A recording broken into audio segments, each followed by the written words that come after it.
What's the deal, y'all? What's the deal, y'all? What's the deal? What's the deal? What's the deal?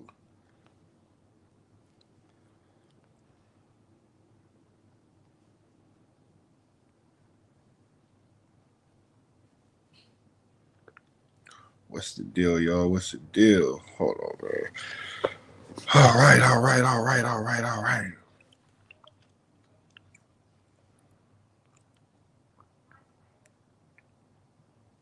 What's the deal, man? I got me a little acai bowl.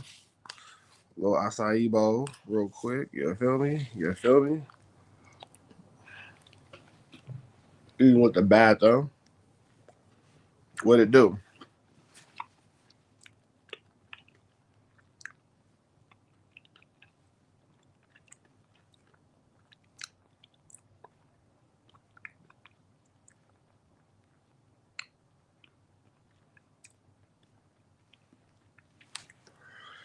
All right, man. I'm waiting on something real. I'm my bad, y'all. I'm texting my lawyer homie real quick because I'm trying to make sure I understand something. Let me get into this, man. All right, hold on.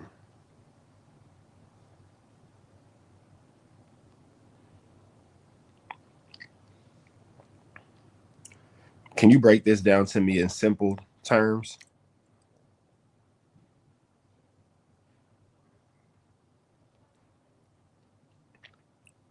No problem. Just let me know whenever you're free. It's related to the family court case.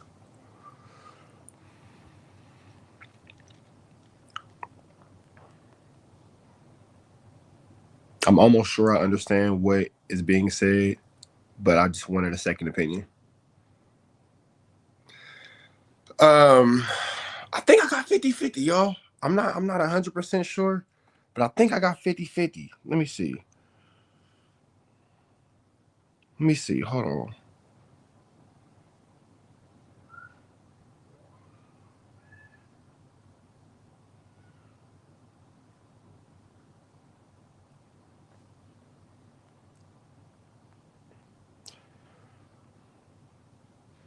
I think I got 50-50 in my little dude, bro. I'm not sure. We finna get into this Kantiana though. But the paperwork just came through, literally as I'm talking to y'all.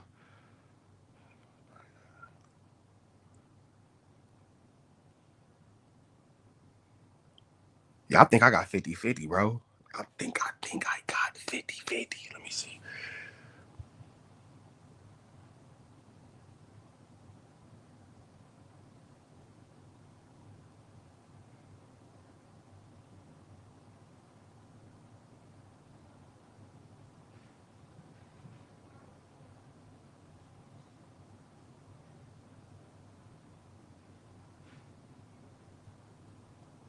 Ooh.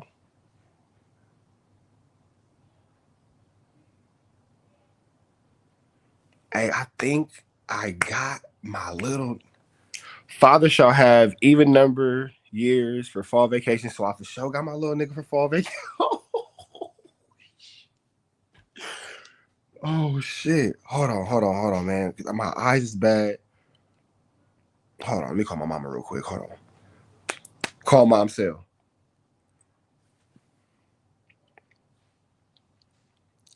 I'm sorry.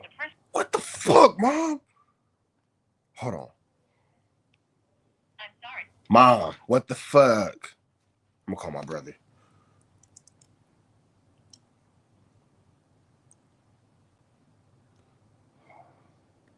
Fuck. Hold on, y'all. Man, I think I got 50-50, bro. I think I got 50-50. Hold on, y'all. I'm sorry, man. I'm sorry to stop the chat for this, man, but I think I got 50-50. Because for those of y'all who don't know, bro, I've been fighting an uphill battle for my kid. This is the only part that's not making no sense to me.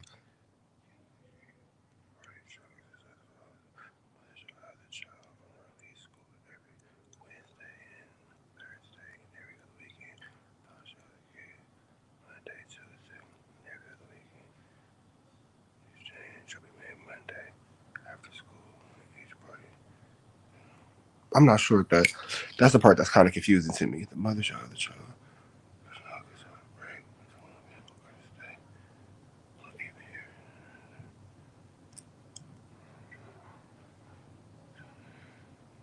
Okay. Okay. So little my nigga. Okay. I think I do got 50-50. I got him on spring break. Everything is me this year.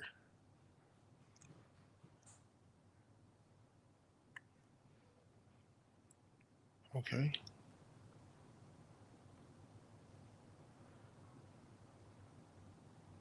Okay.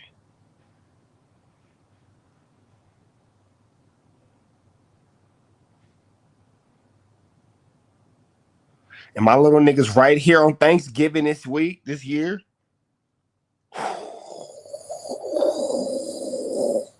I think I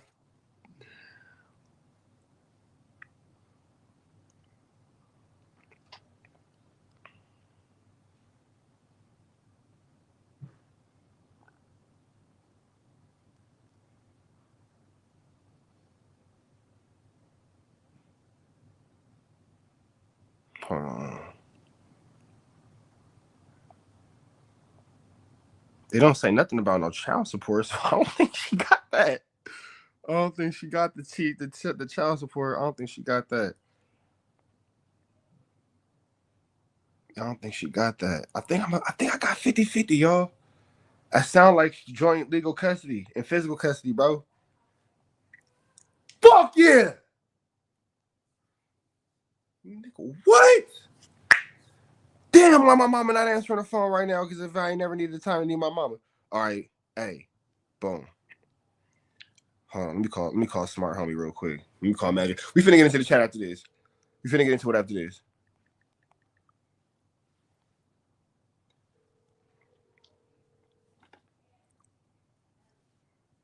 Please leave your message. Smart. Hold on.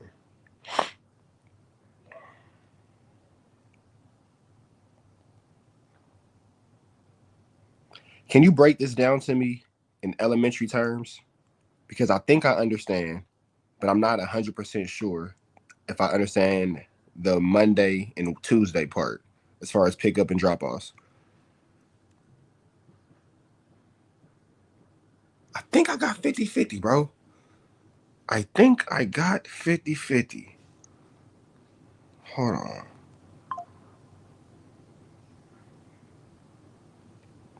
Can you break this down to me as simple as possible? I just sent this shit to like 4 different lawyers. All right. I think I got 50. I think I got 50 motherfucking 50. Oh, I think I got 50-50. I think I got 50-50. I think I got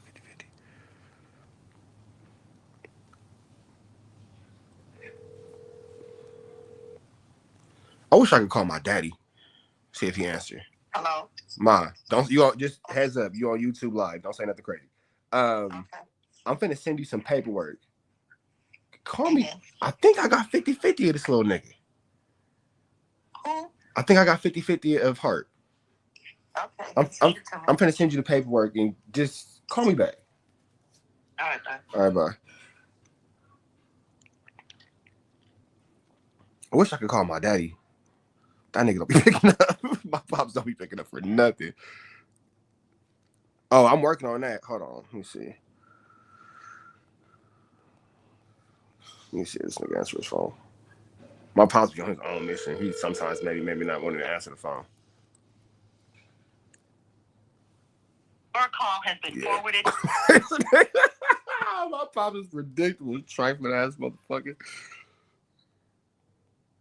Answer the phone, nigga.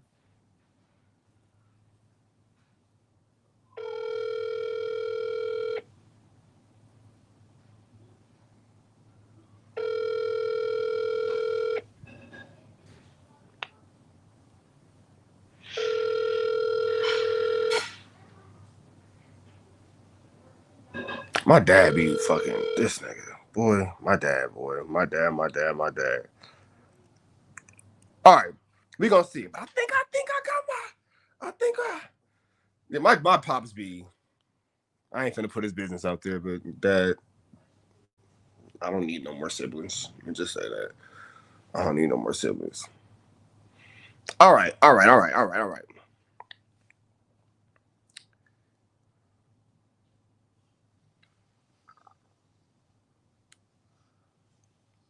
So my homie that's Young Thug's lawyer just hit me. He said, send me the paperwork ASAP. Shout out to my boy Lamar Gardner. He was one of Young Thug's lawyers.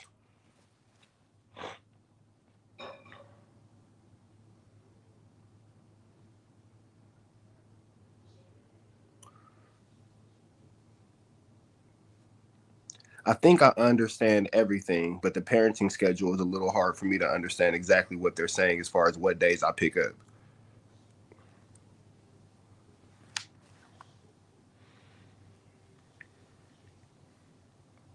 All right, let me see if my baby mama answer real quick so I could bust my little 1-2 step with little man.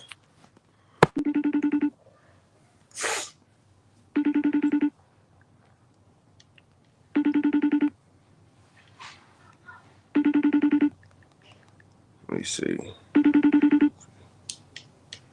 Watch as soon as the content get going, they call. Watch.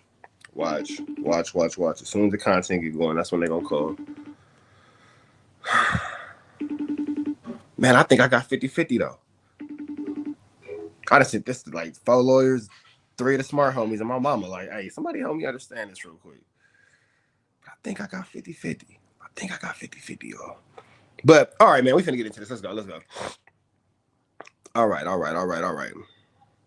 Hey, man, shout out to y'all for holding me down, bro. My bad. I didn't mean to spend 10 minutes on this, but single dad, bro. I've been fighting for custody of my son for a long time, bro. So I apologize for kind of holding up the stream for this, but I honestly don't give a fuck. I'm apologizing as a courtesy, but I honestly don't give a fuck because this is honestly way more important than the stream. Sorry, I'm a real dad.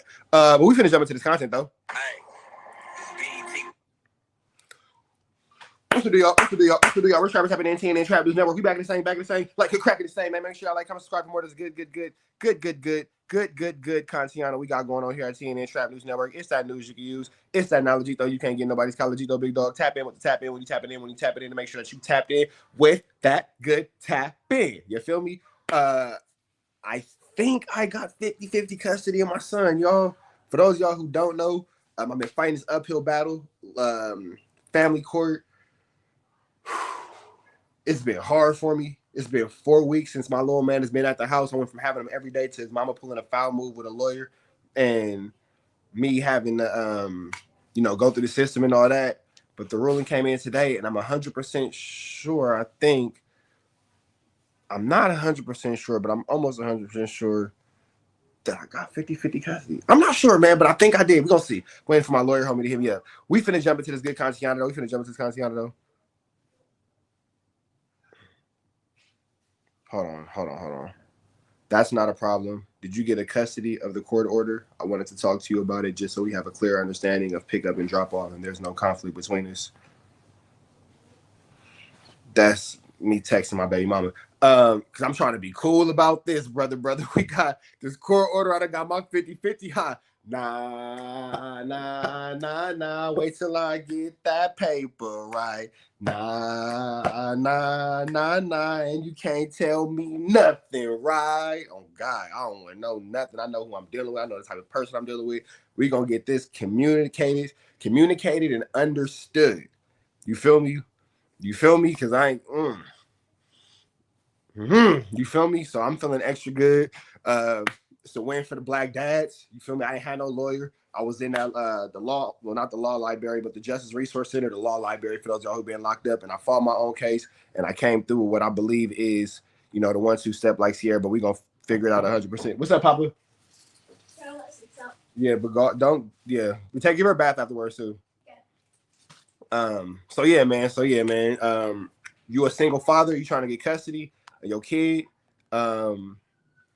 through this stream, one of my lawyer homies shit hit me back, but we didn't know exactly what's going on, but it's looking like 50-50. But if you a single dad and you trying to get custody of your kid, I can tell you all the steps I went through. If you in the state of Georgia and all that kind of stuff, I can tell you what I did. If you're not in the state of Georgia, just hit me up. I'll be more than happy to give you all the information that I got. I didn't use no lawyer. I didn't spend that chili. I just used the time, and I had a lot of information that I went to the Justice Resource Center and acquired, and I studied a lot of different cases. So, you know, I was able to bust my own 1-2 step like Sierra. I say all that to say, bro, baby, I'm out now on all streaming platforms. Words are hard. The pathetic FLAKKO rap run 100. This is out now, and I need y'all to go ahead and tap in the Rich Trap House. That's out now too. That's the merch shop, man. So make sure you get into it. Shout out to all the black dads, bro. Shout out to all the black dads. I'm gonna give y'all an episode of Dedicated later on today. Shout out to Keem. But right now we finna jump into Bricc Baby, and Swamp Story. Swamp Story say some things going on, so we need to know about. But let's get into this content. Let's go. Hey, BET weekend this week. You know what I'm saying? All the stackers gonna be in the city, right? Look, cuz, telling you like this. When you see me, you better tuck tail and run. I ain't gonna lie to you. It's my weekend. And 6, I got a dime on Charleston Whitehead. It could be my Me, you can't have no business. You threaten to put money on my life. I'm a victim of a crime against a gangbanger like you. And you got on say, no. I don't want to fight. I don't want to box. Keep on running content on my name, putting kill squad in the street. Yeah, slots is on, right? Yeah. You say you can't say that, no more. Why? Oh, yeah, because Wait, no. Like, who died? You can't say that no more. Oh, because of FBG Cash? Oh. Nah, because Lil Pop. Welcome back to another episode of Swamp Stories. For this one, we cover a man who the internet seems to take as a joke. Huggies, these are still pictures, big dog. It's nothing to actual watch. You're just watching a bunch of clips of still pictures. It's actually just audio for you to listen to. I'm listening to audio too. I'm not actually looking at anything. It's no video to watch. It's just a bunch of audio over still pictures. Who talks that talk but doesn't walk the walk. But as you'll see in this video, this man has a rap sheet longer than Jason Love, and on top of this, he's willing to do the unthinkable, crossing his own flag for the money. And most importantly, you'll get to see who he really is behind the scenes and why he's about to spend the rest of his life in prison. So if you ever took Bricc Baby as a joke, this video will certainly change your mind. But before we get into it, let me run the intro. Nah, blitz down. Located in the notorious Overhill section of the Rolling 60s, here is where a boy named Zaire Mitchell was born to a notorious Los Angeles family. Not notorious on an official or legal level, but notorious in the sense that they were known as a serious hustling family. So given their potentially dangerous lifestyle, they smartly decided to let Zaire stay with his grandma whenever they were handling business. Basically, throughout his younger years, he was between his mom's house on Bedford and his grandma's house on Donview Place. I say that to say that his family always wanted to put him in good positions, and that included sending him to private school as well. So growing up, Zaire attended Price Christian Academy and was known as a straight-A student and standout basketball player. Now, I do want to point out that this isn't Lil WACK. Yes, I did, sir. Check your Instagram DM real quick. Modern day or something, as the school is definitely located in the hood. But the point is that his parents put him in a good position. And early on, it was really paying off, as Zaire had a bright future ahead. But then, his parents would meet some people that would change his family's trajectory forever. While Zaire was in middle school, his parents would meet and build a relationship with Big Meech and Southwest T, the founders of the notorious BMF. Ooh-wee, this took their hustle to a whole new level. Basically, they started with helping BMF expand to the West Coast, but then they were actually invited to live with them in Detroit. This was the financial opportunity of a lifetime, and Zaire's parents would take up on it and flee to Detroit. Obviously, they would leave the kids back home to be raised by Granny, and this is when life would start to derail for Zaire. Once his parents left, he began to veer towards hanging out with his cousins in the hood, who happened to be notorious Rolling 60s members. And unfortunately, as soon as he was introduced to the lifestyle, he knew that he wanted to be a part of the streets. But because he was only 11 to 12 years old, his cousins refused to put him onto the hood. And as a result, Zaire tried to create his own gangs. And we started some called Inglewood, California Crips. Me and my schedule.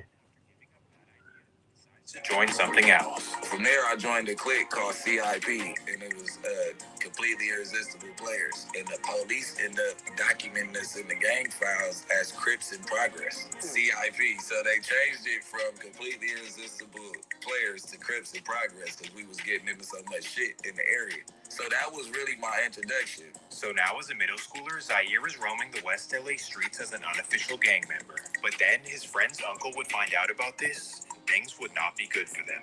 Well, not in the way you think.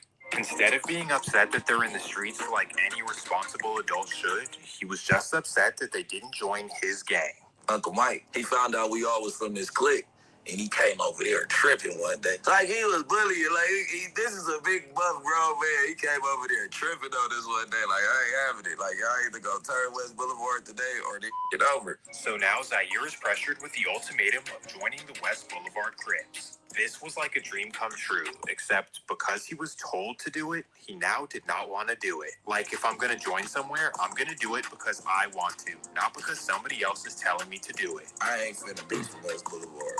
Because he tried to make me. You know, I was rebellious back then, so I started hanging with the Harlem 30s. So now after rejecting the West Boulevards, he starts hanging out with the notorious Harlem 30s. He runs with them for a short time, but then his cousins come around and are like, you're either going to join over there or join us with the 60s. Like, my mom always had a house nearby Slauson, and all my cousins lived on Slauson, so I ended up getting put on 60s like my 14th summer, but I always was affiliated. So Zaire officially gets put onto the 60s during his 8th grade summer. I got jumped by all man. So there's that. People are saying Bricc Baby's from Atlanta. He's from here, he's from there. There you have it. Bricc Baby is not from Atlanta. Bricc Baby's from South Central Los Angeles. 8th grade year. Started gangbanging, jumped off the porch, did his 1-2 step like Sierra. Might not like Bricc Baby. Might not care for Bricc Baby. He might not be your favorite person in the world, but you can't continue to doubt him and try to, what's the word I'm looking for? Vandalize his integrity or credibility and say there's no mystery in his history, because here's the history, and here's the history of never mind. I was trying to say something witty. My mind is somewhere else. I'm waiting on the lawyer homies to take me back. But Bricc Baby is valid. He's official. You feel me? That's why he was like his credit. That's the word I was looking for. Words are hard. Thank you, Al Khalifa. I said vandalize, but vandalize works too. Don't try to discredit the missing. Don't try to discredit it. And Bricc Baby official. Bricc Baby official. Man, I travel like a 30-year-old and I got knocked down. So now he's officially a Rolling 60s member right before starting out at his private high school. He's known as Zaire Mitchell at school, and on the block he's known as Wild Bill from the Overhills. But somehow amidst his gangbanging, he's able to maintain an above 3.0 average at school and to become the backup point guard. Now, you might hear backup point guard and think that he was trash, but no. You got... Hold on real quick, y'all. Hey, Mom. Hello? Yeah, I'm still doing it. Just don't say no names. Okay, it looks like that way. Yeah, so immediately. So with the parenting plan part, that's the part that I'm having a hard time understanding. What do you mean? Where it say, look at the second slide, where it says, mother shall have the child from release to school every Wednesday and Thursday and every other weekend. Father shall have the child Monday and Tuesday and every other weekend. So Friday's weekend is what I'm assuming. Okay. So it's looking like I got him Friday, Saturday, Sunday, every other weekend, and then you have them on what days did it say Father have? I got so it says the mother shall have the child from release from school every Wednesday, Thursday, and every other weekend. Father shall have the child Monday, Tuesday, and every other weekend. And it say the exchange is at the school. Yeah. So it looks like you get the child Monday, whatever days you have them, Monday and Tuesday. And then she gets them Wednesday and Thursday. Then on your weekend, they don't make it clear, but it looks like on your weekend that you get them, it will be you pick them up Friday, and the weekend she get them Friday. Right. So we guaranteed our Mondays and Tuesday. I'm guaranteed Monday, Tuesday. She guaranteed Wednesday, Thursday. Friday, Saturday, Sunday is alternating. And that's just, I'm picking my nigga up on Friday. He been with you for 4 weeks. Because it said it started effectively.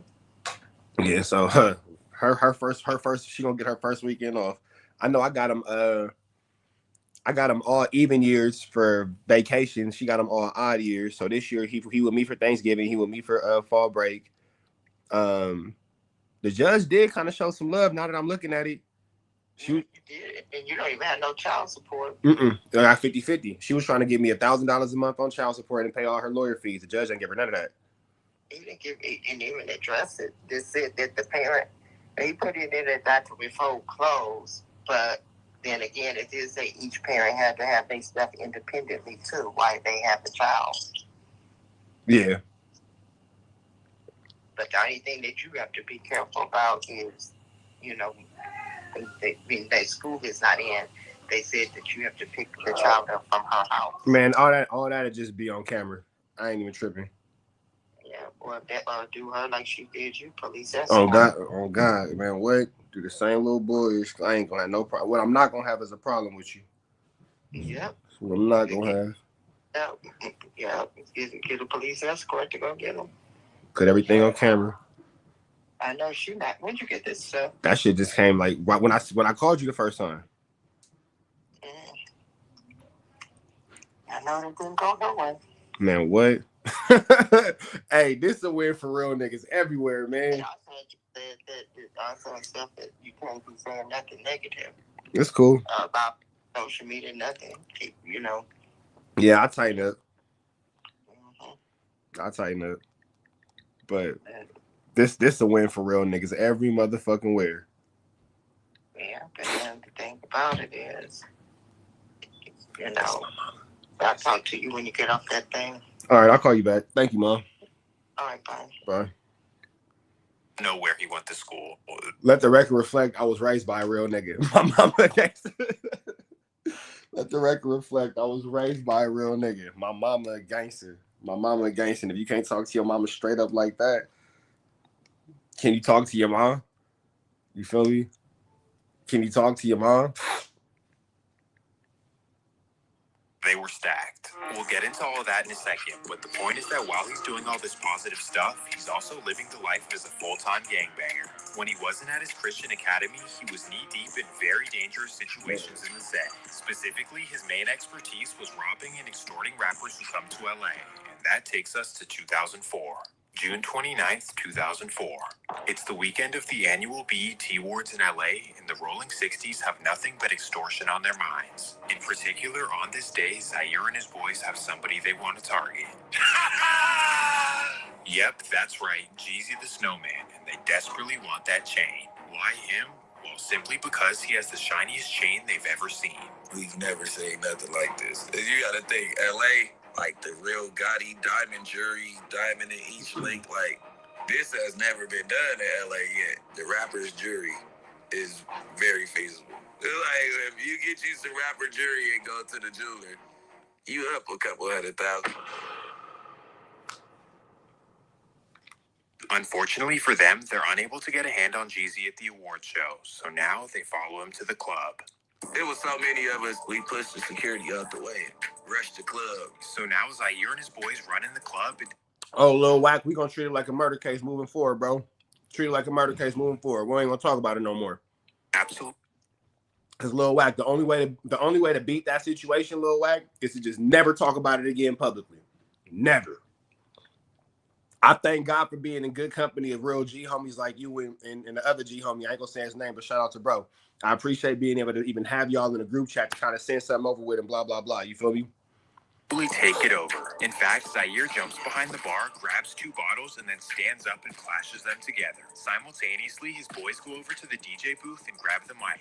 Tell the whole club to roll the 60s in here, like it's one of them nights. After doing this, they wiggle over to the section that Jeezy's in, looking to snatch his chain. We trying to ease our way to Jeezy. We see the snowman. We trying to go do our thing. But as Jeezy's crew notice what's about to happen, they whip out their Blicks. They got like a chopper. This is my first time ever seeing like a mini Carbon or something. Yes. She broke through her cage. Like his door is broken. 100% broken? Mm-hmm. Give It's her like it didn't come off, but it just fell through. Give her a bag. We already did. Yeah. Like, they got a chop out, like, and we look back, and I just go to shake Jeezy and ooh, yeah, like, what up, man? Thankfully, the situation was stopped before it even started. But I say all that to show that at just 16 years old, this is what Zaire was about. And because of his willingness to do anything for the 60s, he was increasing his rank. This is how he earned the name in the set of Shitty or Shitro and the ability to put on new members. Well, in the late summer of 2004, he would bring his first young member to be put on the set. This would be a young friend of his by the name of Eric Holder. Eric was only 14 years old, but already thirsty and ready to put in work in the set. So of course, Zaire brings him to the set, puts him on, and he earns the nickname of Lil Shitty. Big Shitty and Lil Shitty, a duo that would forever make history in the set. So being a big homie at just 16 years old meant that Zaire had a rider by his side. At first, this meant protecting the trap, which happened to be Zaire's mom's house. This is where you could find a whole lot of money, jewelry, and illicit items inside. So because of Zaire, his mom's house became the hangout spot for the Overhill 60s. My house was the spot. She Shouldn't let your gangbanging friends hang out at your mom's house. Shouldn't let you. You shouldn't. Blicks down, mods. Blicks down. Blicks down. Let's invite him up. Let's invite him up. There you go. money and shit in the house and a lot of jewelry. So she let all the gangbangers kick it at the house because she had control of us. I had control of my homies, but we was like the security blanket. Now remember, as he's committing felony robberies and hanging out on the block, he's still enrolled in private school and playing on the basketball team. So now it's the fall of 2004, and Zaire's team has a major season ahead. The team is absolutely stacked as they have a 6'10 D1 center, a 6'7 D1 wing, and the point guard is Devin Williams, who you may know is in the lab. Well, long story short, they're so good that they have an undefeated season in their league, and they make it to the state championship game in Sacramento.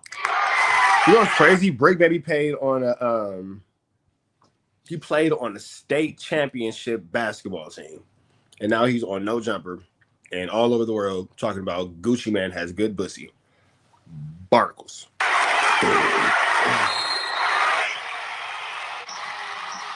Yeah, he can. He can actually tap in and hit the link while he's on timeout. He definitely can. Of course, they win the state championship, beating a Bay Area team like LA always does. So on paper, everything in Zaire's life is looking good. A good GPA, winning a state championship, and also getting noticed on the AAU circuit. In fact, he was playing so well that he skipped his senior year of high school to go play at a basketball prep school in Mississippi. Now, you'd think that with this great opportunity, Zaire would go into it with a positive mentality. Now that I'm out of state, I'm going to leave the gang stuff behind me and simply focus on basketball. But sadly, for whatever reason, he simply cannot let the street life go. So right after his senior year at the prep... That'd be a thing about a lot of people when it comes to their neighborhoods. It's hard to get away from your neighborhood. It's hard to get away from the allure of your neighborhood. It's hard to get away from the comfort of your neighborhood. It's hard to just take it away from that feeling. He catches his first case. As he's riding around Mississippi in a car with no registration, the troopers get behind him. And because he has an illegal weapon in the car, he decides to take him on a chase. So he bends a few blocks, giving him enough time to roll down the window and throw out the clip and then throw out the weapon. So then after getting rid of it, he rolls his window up and then pulls over so they can talk to him. Unfortunately for him, the officers did see him throw it, so they go around and they end up finding it. At this point, everything he's worked hard for is at jeopardy. He could quickly become a felon. However, because of a technicality in Mississippi law, he gets off with a misdemeanor. Threw the gun, so they found the gun with no clip. That's a misdemeanor. Because it wasn't like... Well, while this is going on and he's sitting in a jail cell, he does receive some very good news. And while I'm there, I get an acceptance letter from Clark Atlanta University. So now he has the amazing opportunity to play on... Getting an acceptance letter while sitting in jail should really make you reevaluate your life sentences. It sent Bricc Baby back to jail. But it should really make you reevaluate everything because, again, the allure of your neighborhood, I get that it could be a draw. It could be an addiction even to some people, but You got to be able to fight that addiction and become better. Atlanta's basketball team and to go to school for free. Well, after presenting this to the court, the judge thankfully allows him to get out of jail just 2 days before orientation. What day do you start orientation? He let me out 2 days before orientation, so I couldn't do no gang banging or nothing. This was a close call, but thankfully they let him off easy and he's able to now focus on, well, is he? Oh, hell nah. You'd think that catching that case would scare him straight. Like everything I've worked hard for almost was out of my hands. Like now I'm going to focus on basketball and school and definitely stay out of trouble. But nope, Zaire's entrance to Atlanta would be quite the opposite. As soon as he touches down in the city, he links up with his rolling 60s. All right, y'all. Y'all stand kick it. Red dots to the left. Y'all know the rest. It's free. I have no angel, so he's free. We go. Because I'm about to break this one down because it ain't no way. It ain't no way. I'm not going to break this down. We got to make it like a four-parter for sure. A four-partington. We got to make it a four-partington because what we not going to do is not get the best out of this content. Now, for those of y'all who just jumped in, excuse me, for those of y'all who just jumped in, we talking about the story of Bricc, baby, man. We getting into Swamp Stories. Shout out to Swamp Stories, and they're giving us this breakdown of Bricc, baby, this full description of Bricc, baby, everything he got going on, his whole 1-2 step like Sierra, 1-2 step like Sierra. If you enjoying the content, please hit that like, comment, subscribe button. If you enjoying the content, please hit that like, hit that comment, hit that subscribe button. Please tap in. Hit that notification bell. Hit the subscribe button. Broke Baby Mama out now on all streaming platforms. Words are hard. The Pathetic, FLAKKO, Rat Run Hunter. This is out now, and I need y'all to make sure y'all get into Rich Trap House. The merch shop is open. It's up and running now. We got some new merch dropping this week, man. I'm actually gonna go pick it up tomorrow. So, with that being said, what's the deal, y'all? Rich Trapper tapping in, TNN Trap News Network. We back in the same, like cracking the same. Man, make sure y'all like, comment, subscribe for more of this good, my good content we got going on here at TNN Trap News Network. News you can use from Knowledgeito. You can't get nobody Collegeito, big dog. Hit that subscription button, become a part of this Rich Trapper Mafia family. Hit that notification bell at the top. Hit all, stay tapped in for the latest and the greatest of what we have going on here at TNN Trap News Network. It's that good news you can use. It's that good Knowledgeito you can't get in nobody's Collegeito, big dog. Tap in with that tap in and make sure you tapped in with that good tap in and make sure you tapped in with the tap in when you tap it in. You feel me? You feel me? Trap News Network, Rich Trapper. Make sure y'all get into that. TRAP, NEWS, NETWORX. That's the Instagram. Make sure that y'all followed up. We appreciate the love. We appreciate the support. We appreciate y'all always holding us down, Charlie Brown. Holding us down, Charlie Brown. Holding us Downington, Charlie Brownington. Thank you. I appreciate the love. We finna go ahead and jump into this Kantiana, man. We going back into the story of Bricc, baby. If you've seen the last video, we get into part 1. We're finna jump into part 2. Let's get into this content without no further ado. Let's get into it. Let's go. Cousins who now cool and definitely stay out of trouble. But nope, Zaire's entrance to Atlanta would be quite the opposite. As soon as he touches down in the city, he links up with his rolling 60s cousins who now run with BMF. So while his classmates are sleeping in the dorms and kicking it on campus, he's with Big Meech at the club and sleeping in his mansion as well. So I'm the youngest little dude, you know what I'm saying? Young in the club, 17, 18. I'm with Meech and them though. And as soon as he was introduced to their lifestyle, he fell in love with it and was willing to do anything to impress Big Meech, including trapping and moving weight while being a full-time college student. So just like that, who was this nigga? Zaire St. Patrick? Bricc St. Patrick? Shit show St. Patrick? What the is you? Tariq Crack? Course correct? Crack? Where's Noma? Where's Noma? Effie, you in here? Your little fine ass. It's an Effie around this motherfucker. What the? Bricc St. Patrick, what are you doing? Chill out, Tariq. 18-year-old Zaire is risking his freedom once again. And unfortunately, during his second semester, it would all catch up to him. While heading down the interstate with 75 pounds in his car, a Georgia State trooper gets behind him. He throws some of the bags out of the window, but unfortunately they catch up to him before he can get rid of it all. And just this nigga Bricc gotta stop driving in cars when he does crime. like that, Zaire is arrested and is facing a serious Class A felony. While enrolled as a college student, he's now facing up to 8 years in prison.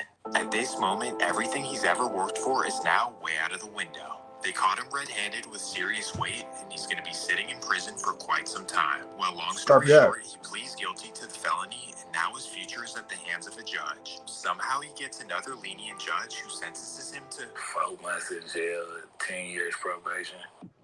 Now, this is what y'all gonna say. Some of y'all gonna be like, how you get 4 months in jail, 10 years probation, blah, blah, blah. This is what I know. This is what I know. TKP in the building. Hey, baby. This is what I know.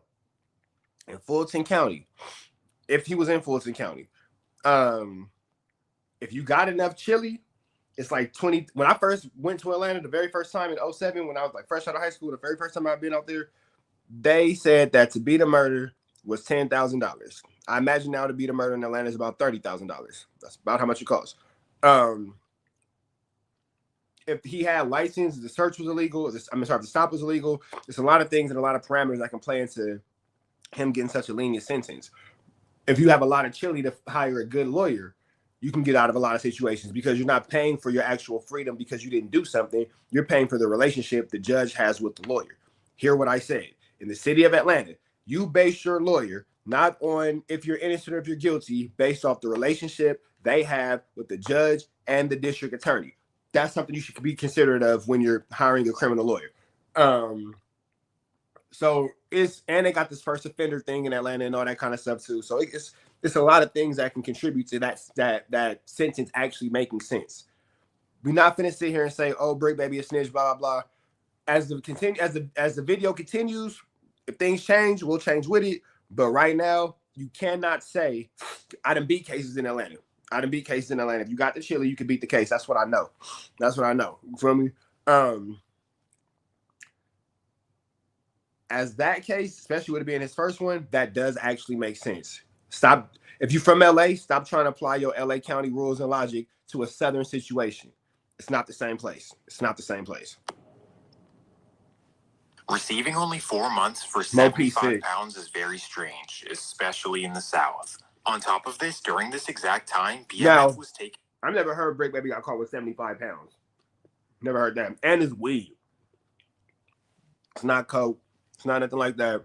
It's weed we talking about. Down, and all of them got 15 to 20 years. With 4 new big arrests. Keep in mind, too, Big Meech and them got caught with dope. Bricc got caught with weed.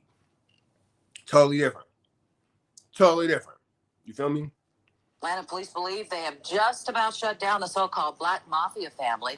And as our Julia Harding reports, these suspects were hiding out in one of the city's most popular areas. Anyone tied to BMF typically has an extensive criminal history, so we consider them to be very violent. Federal agents seized this limo with secret compartments that had almost $1 million hidden inside. See, yeah, none of that has anything to do with Bricc baby.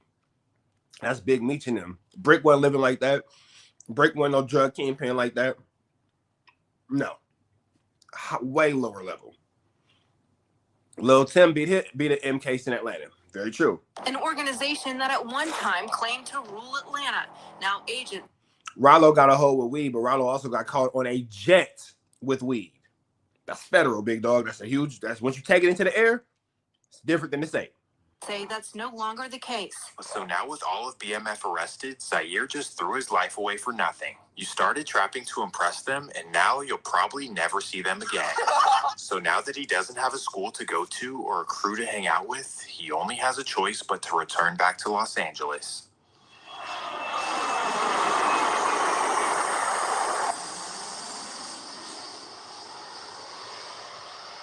So right after his release from Fulton County Jail, he makes his glorious return to the wicked Overhill Los Angeles streets.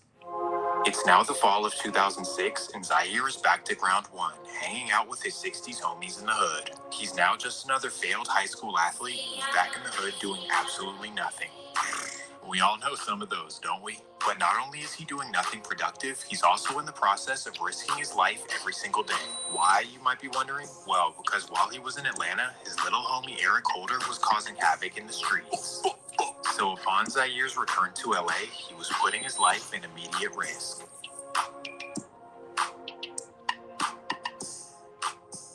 It's an early October afternoon, and Zaire and Eric are rolling through the set headed to their local corner store. Zaire has his shirt off and a blick sitting in his lap as they get to the store. So when Eric parks the car, Zaire hops out and puts his blick under his seat. He then reaches for the back door so he can grab his hoodie and put it on. But that's when he's met with a barrage of gunfire. Shots are flying from all the way across the street, but somehow Zaire is hitting his shoulder. It then ricochets and hits him in his neck, which completely shatters his back. So now he's laying on the floor and can't move anything under his waist. Thankfully, that's when Eric runs around to him, picks him up, and ties him down in the front seat. He then runs around to his side of the car, hops in, and speeds away to the hospital. I ended up taking me, my boy was panicking, driving 100 miles per hour. I'm like, man, slow down, because I didn't have no feeling, so my neck kicked. I'm like, bro. Thankfully, he ends up surviving after making it to the hospital, but that's when the doctors give him devastating news. Like, I was in the bed, like when I first got shot, and he was rubbing the bottom of my feet. So what happened, my nerves were shattered. I had fractured my neck. I'm telling them, like, I can feel you rubbing my foot. He like, no, you can't. You're paralyzed. You'll be, he's like a Middle Eastern dude. You'll be paralyzed forever. You'll never walk again. I'm like, bro, I just felt you rub my feet. He's like, you want to feel me rubbing your feet? I'm like, what the f***? So for 6 months, he lays in a hospital bed. You want to feel me rubbing your feet? It's crazy. Thinking that he'll be in a wheelchair for the rest of his life. A whole lot of time to lay there and think about all of his wasted potential. So now he's pissed off at his rivals and he tells Eric to go put in work. So from what we know, Eric Holder immediately hit the streets and started knocking down rivals. So not only did he save his life, but he also allegedly eliminated those who did this to his friend. Eric's loyalty to Zaire was unparalleled. He was basically forever indebted to his life. Well, after months of being angry in a hospital bed, a miracle comes out of nowhere. We sitting inside the hospital, we watching TV, and I just move my legs up, like, and she like, what the f*** are you doing? I'm like, oh shit, I was trying to get comfortable. My legs just moved. She like, what the fuck? She ran and got the nurse. Went to rehab, physical therapy after that for like 4 months. Somehow, after this narrator is barnacles. 6 months, he's able to fully recover and get back on his feet. And after his full recovery, he would smartly get out of the LA streets and head back to Atlanta. Now, you may be thinking that this was his wake-up call to get out of the streets, but this wasn't the case at all. Instead, he heads back to Atlanta with a serious mission in mind, and he brings Eric with him. Basically, he wants to become the king of the streets, the powerful leader of the Georgia Rolling 60s. At this time, and really still to this day, the streets in the South had absolutely zero structure. Nobody listened or followed orders from anyone, and it was pretty much every man for himself. No certified OGs, DPs, put-ons, none of that. So essentially was Zaire. Now, that's very true. That's very true. I'm not saying that certain people weren't, but I remember in 2007 was the very first time I ever went to Atlanta. I graduated high school on a Friday. I went to Atlanta on a Saturday. I was supposed to stay for a week. I ended up staying for 8 months. And I remember a nigga telling me he was a Crip. And I was like, you a Crip? He was like, yeah. I said, are we in Atlanta? We in South? Y'all got Crips? He was like, yeah, I'm a Crip. And I was like, okay, where, like, what hood you from? He was like, I'm a Crip. I said, yeah, I know, but like what neighborhood is you like what neighborhood is you from? I wasn't like banging on them or anything like that, so don't get me twisted. Like I'm just actually out of curiosity being from LA, like, damn, is Crips out here? Like, damn, what hoods is out here? And he didn't know what hood to say. He just kept saying, like, nah, I'm a Crip. And I was like, oh, okay. And then that's kind of was like where that ended. I remember coming back in like 2014. And they started like pushing a little bit. I'm from 6, I'm from 8 Trey, I'm from 4 Trey, I'm from Kitchen, I'm from Linwood neighborhood. They started, banging Inglewood families and Swines and Crenshaw Mafia and all that kind of stuff. And then I remember coming back in 2016, and that was a full blown like hood day. You got 2 Chainz at the 6-0 hood day, and he got pressed up low key, and it kind of go from there. And I heard a lot about Bricc, baby. I ain't gonna say the things that I heard, but say that he was doing his 1-2 step like Sierra. What he was trying to do was bring the Los Angeles way to Georgia, where he could have people under him and serving anything he wanted. So in order to do this, he hit the streets hard and recruited new members, guys who were under him and who would do anything he said. And in the process, believe it or not, they took over some serious hoods, and this is how Zaire truly made his name in Atlanta. From the notorious Four Seasons apartments, the West End, and a Southside hood known as Shady Park. Well, in the process of expanding the set, Zaire unfortunately brought some havoc to the streets. In typical LA fashion, he began robbing and extorting rappers, a trend that Atlanta had never seen before. No, it's somebody I robbed that was Gucci best friend. This is how he becomes known for robbing in Atlanta. Somebody that you'd rather have on your side than against you. So he's basically extorting people for friendships, but on the flip side, he's also pretty intelligent. After befriending a local rolling 60 by the name of Pee Wee Longway, he ends up running his bag up like never before. If you're unfamiliar, Pee Wee was a very well-known hustler in the streets of Atlanta, known for running up millions. And because of this, he had connections to the up-and-coming and major rappers in Atlanta. I met everybody through Pee Wee Longway. That's my brother. It's like my brother-in-law.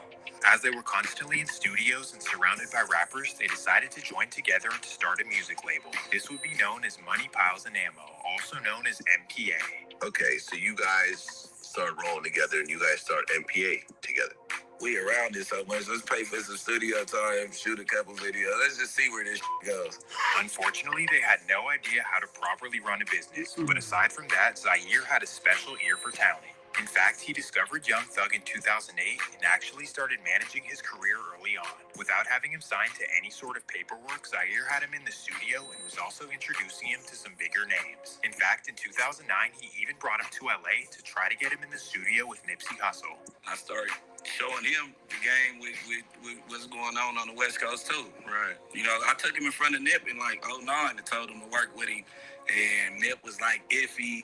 Thug was slime there. He was real, like, you know what I'm saying? He was out here robbing, doing all, you know, real regular hood. So the point is that he was helping out Atlanta artists and he had a really good ear for talent. So not only does he have a potentially major label at his hands, but he's also doing pretty well financially. In fact, in 2009, he copped a nice condo in Sandy Springs, a fly whip, and you know, he was just doing his thing. Once again, things are truly looking good for him. But sadly, this is when he's met with some terrible luck. October 22nd, 2009.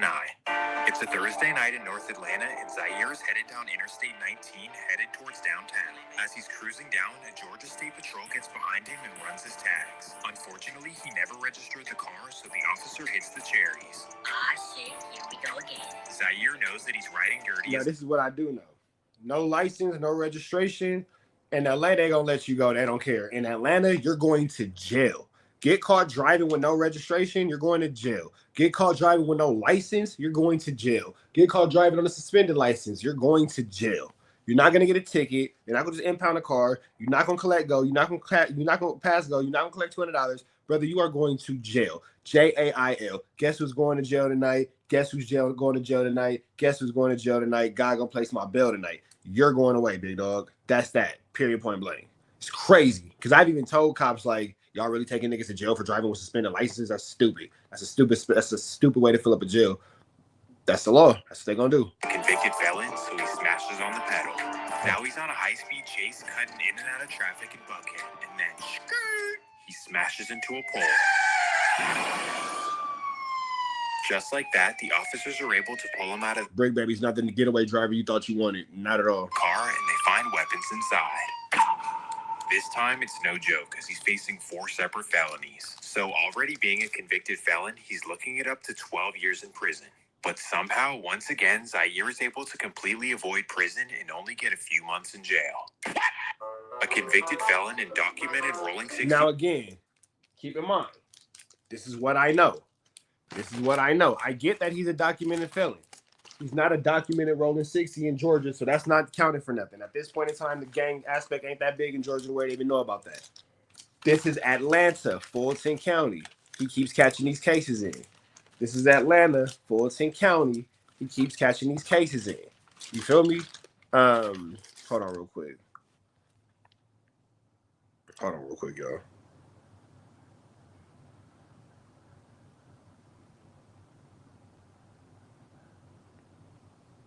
So if you know anything about Fulton County, what's going on does actually make sense. It only makes sense within Fulton County. If you went as the city of Atlanta, if you go to any of the surrounding cities, Riverdale, Sandy Springs, what's that? Snellville, that's Gwinnett County.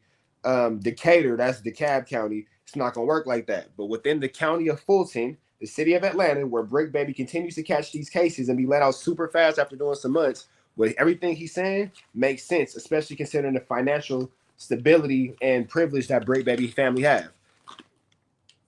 It does go like that. Smyrna, that's still Fulton County. I believe Smyrna is. Hold on, let me see. Well, they say it don't matter because either way it go, they said that he was downtown Atlanta when it happened. So that's for sure Fulton County. That's for sure Fulton County. If you think I'm lying, go look at my Instagram story right now. I was just at the Fulton County Courthouse today doing my family court stuff, Wooty Bam and all that. So everything he's saying is making sense. Marietta's Cobb County. It makes sense for the county Bricc says. So we can't put snitch on them. I know y'all gonna want to say Bricks are at. How did it not make sense? I just explained it to you. It actually does make sense for Fulton County. It does make sense for him to be able to get off on this because these are non-violent crimes. If you got the chili, they'll let you go. Bricc only gets a few months in jail for 4 separate felonies.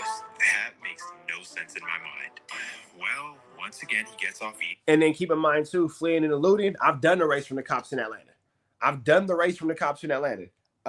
Fleeing and eluding, that's only a misdemeanor. In the city of Atlanta, in Fulton County, Georgia, city of Atlanta, that's a misdemeanor, big dog. That's not nothing. You feel me? Easy, and he's right back on the streets in early 2010. But not for long. On July 28th, 2010, he would have another high-speed chase while on probation. And yet again, he's caught with a weapon and facing 10 years in prison. But mysteriously, the judge lets him off easy, and he only does 18 months. Now, before you call him a snitch or an informant, do understand that this is Fulton County, which is a complete joke. Well, regardless... I'm just saying, he just said the same thing I said. Fulton County is a joke, bro. Like, if you're going to go, I'm not saying commit crimes, but if you're going to commit crimes in the state of Georgia, you want to do it within Fulton County because they're not going to give you, nothing's going to happen, bro. Like, if you got some chili, you'll get out of that. It's now 2012, and the MPA boss returns to the streets. While he was away, Pee Wee Longway was able to discover young rappers Lil Durk, Rich Homie Quan, and a group called the Migos. Rich Homie Quan before he came out. I'm hearing 21 Savage before he came out. So as soon as Zaire got out of prison, he was connected with them and actually started helping their careers. Not only did he pay for their studio time and connect them with rappers, but he also provided them with protection. Durk being an outsider from Chicago and the Migos being suburban wannabes, they both could use some protection. But most importantly, the biggest thing why did the Migos just catch a stray right there? What did the Migos do? Durk being an outsider from Chicago and the Migos being suburban wannabes, they both could use some protection. But most importantly, the biggest thing he provided was protection whenever the rappers went to LA. In fact, he even brought Future to LA for the very first time. You know what I'm saying? I've been that person, like bringing them out here. Like I had Future, I turned LA on the Future. I was listening to Dirty Sprite 1. You know, I brought them out here to do a song with Nip. Essentially, he was every rapper's connection whenever they'd go to LA. He was the first and only call. Remember this, because it will be very important. Well, as we know, everyone around him and Pee Wee was getting rich and famous during this period. And after a while, they got kind of tired of being the guys in the background, and they wanted to try rapping for themselves. So Zaire would become MPA Shitro or MPA Bricc Baby, and Pee Wee was still Pee Wee Longway. Early on, things were looking bright for the duo, as they had the help of Durk, Future, Young Thug, Gucci Mane, and more. Basically, because of everything they had done for them, if they ever needed a feature, it was done right away. But then, unfortunately, as things are going up for Bricc Baby, he catches another felon in possession. It seemed like every time Bricc Baby's doing something good for himself, that boy go to jail. That's what it seems like. Bricc Baby has a habit of self-sabotaging. In charge in Los Angeles. And if they ever needed a feature, it was done right away. But then, unfortunately, as things are going up for Bricc Baby, he catches another felon in possession charge in Los Angeles. Nigga. And this time he's sentenced to 3 years in prison. As he's sitting in for a possession charge in California, you're going to jail for 3 years penitentiary. You cannot buy your way out of it. California got so much chili, it don't matter. The city of Los Angeles got so much chili, it don't matter. Fulton County, which is a much poorer county than Los Angeles County, need that chili. So if you can circulate that 1-2 step like Sierra, everybody can kind of get their palms wet a little bit, blah, blah, blah. They're going to look the other way. That's the difference between Los Angeles County, California, and Fulton County, the city of Atlanta, Georgia. Give y'all whatever. So for those of y'all in YouTube land, don't try to compare the punishment he got in California to the punishment he got in Georgia. 2 different states, 2 different cities, 2 different counties. It don't work the same. Only do not try to apply your California logic to this Georgia situation. Prison cell, everyone around him is getting rich and famous. Young Thug signs with Birdman and blows up, Future blows up, Lil Durk blows up, Rich Homie Quan blows up, Pee Wee Longway blows up. Well, kind of, but you get the point. Oh, and don't forget that the Migos get a feature with Drake, and they're out of here as well. So literally, everyone who was with him in Atlanta completely blow up and get nationally famous. All while Zaire Bricc Baby is sitting in a California prison with no fame or nothing. Damn, that would shatter any man's ego. Don't act like it wouldn't. But on the flip side, because they're all rich and famous now, he assumes that once he gets out, they'll definitely put him on. But see, here go the thing too. That don't make sense because y'all started off this by saying Bricc Baby was around these people to, you know, protect them, and they couldn't necessarily maintain on their own. They need somebody to hold them down, and wooty bam this and wooty bam that. That's not a genuine friendship. That's not being around Bricc Baby because you genuinely like Bricc Baby. That's being around Bricc Baby for the benefits that he got and all that kind of stuff. And once he's no longer able to apply these benefits and, you know, be helpful to the situation, he's no longer necessary. So it definitely makes 100% sense that once he came home, there's nobody showing the love and all that kind of stuff because there was no actual love there from the beginning. It was a fear and there was a need for a piece of protection, as it was put, but there was no actual friendship there. So, you know, never mistake the people you're protecting for the people who are actually your friends. That's totally different. 3 long years go by and Bricc Baby is finally released. Opportunities. It's 2015 and Bricc Baby is finally home expecting a warm welcome. But as soon as he touches down, a harsh reality kicks in. These guys are not your real friends. Aside from Thug, Pee Wee, and Durk, his friends were not there to help him out and pretty much wanted nothing to do with him.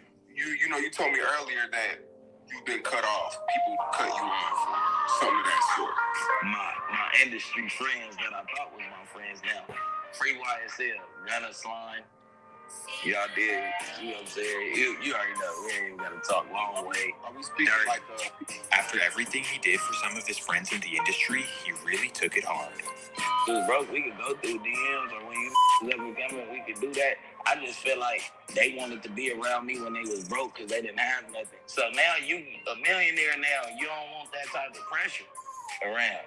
But you think I'm gonna turn that energy on you? You my boy. I don't give a fuck if you had $1 or $1 billion. I'm gonna treat you the same way. Bricc Baby was now a peon or an afterthought to many people he helped out, and this truly hurt his ego.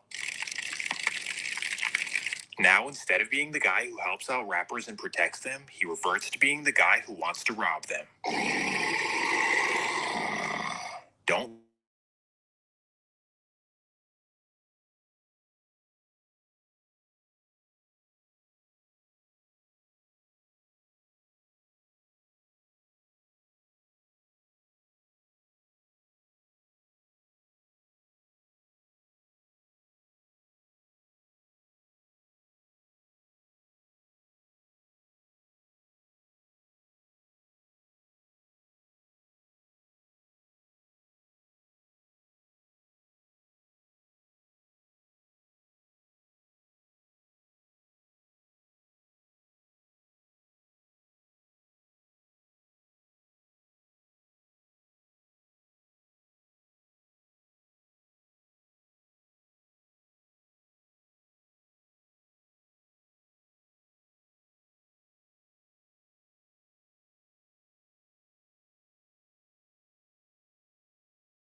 I don't know.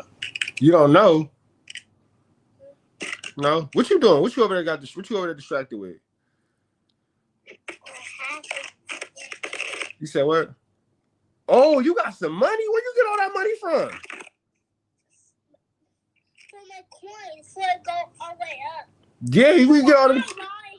You got a lot of coins in there. Let me see. Right here. Yeah, put the camera down so I can see your coins. Okay. Right there? Yeah, now hold your coins up. Right here. Yeah, let me see. Oh, look at that boy coins. Let him see your coins. Hold it up so you can see. Oh, chili that. That's your chili? pick up. We need more coins so it go up. You need more coins? Yeah, we need more. Okay, so you need more coins so it can go up? You gonna go up with the coins? Yeah. Oh God. Hey. Yeah. Hey, you chillied up? Yeah. That's your chili over there? Yeah. That's right. Talk to my brother. Yeah, you can talk to your brother. I'm gonna call you on the other phone, okay? Okay, answer right now, okay? Okay. Hold on, y'all. My bad, y'all. Hold on, man. LA, unless your name is Dirk, Thug, or Pete. My bad, y'all. Give me 1 second. Hold on. Let me get him this phone so we can talk to his brothers.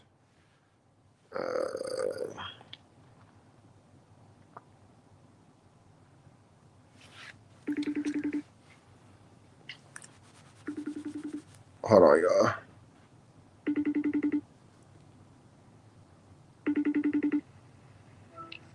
All right, let me get the phone to your brothers, okay?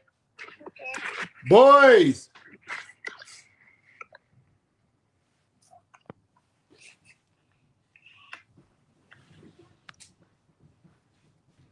Talk to the little one. Hey, Harper. You better tuck your tail. So as the streets tell it, Bricc Baby becomes the biggest chain collector in LA. Basically, he had his young Rolling 60s members doing serious homework in the streets. This included having them sit at the airport for rappers to come to town and then following their cars back to their hotel. Then they'd relay all of this information back to Bricc and he'd do with it what he pleased. So basically, without them knowing, rappers were being tracked by Bricc Baby the second they stepped foot in LA. Then he and the Rolling 60s would wait for the perfect opportunity to strike, and then they'd get up on him and give me everything you got. So just like that, he went from being known as the helpful guy in the industry to the boogeyman. And because of this reputation, he would be featured on YG's notorious song, Don't Come to LA. Don't come to LA, raffles for their jewelry. It's crazy that he was on a song with YG, Don't Come to LA. I totally forgot that Bricc Baby was on that song. Bricc Baby was on a song with YG, Don't Come to LA, and now he be dissing YG. That's crazy. LA is so corny, bro. But anyways, as the YG feature would help his recognition, he was still hurting financially. How I know this? Well, he was now 29 years old and still taking penitentiary chances. And that takes us to September 21st, 2017. It's an early Thursday afternoon on the west side of LA, and Bricc and 2 Rolling 60s members are masking up for a lick. In particular, they aim to hit a high-end jewelry store in the wealthy Marina del Rey. So at 1 p.m., they arrive in front of the store in a gray Range Rover SUV. Then they quickly hop out of the car and run inside the store with bags. Once they're able to secure a few expensive items, they run out of the store and hop back in the rain. It's crazy because Bricc Baby had all opportunities to be like this great upstanding citizen and all that. Like, he did not have to go this route. Like, it didn't have to be this way. Bricc then quickly speeds away, not realizing that LAPD are already behind him. After bending a few blocks... You guys done talking to your brother? Yeah. Hey, Poppy. Hey, what you doing? I'm about to play toys and go to sleep. You about to play toys and go to sleep? I'm going to read a book and go to sleep. Guess what? Huh? Guess what? What? You coming to my house soon. I promise. Yep. I got you soon. Don't even trip. It's coming soon. I just got all the paperwork today. I'm coming to get you. Okay.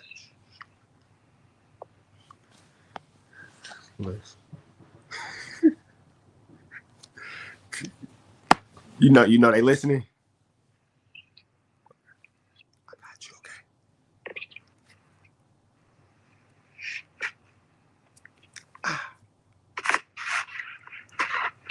2 times for a P.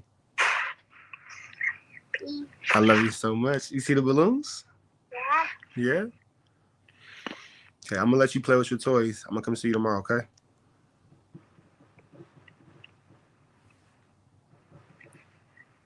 Two times for a P. I don't know how I do the balloons, but we're gonna work on it.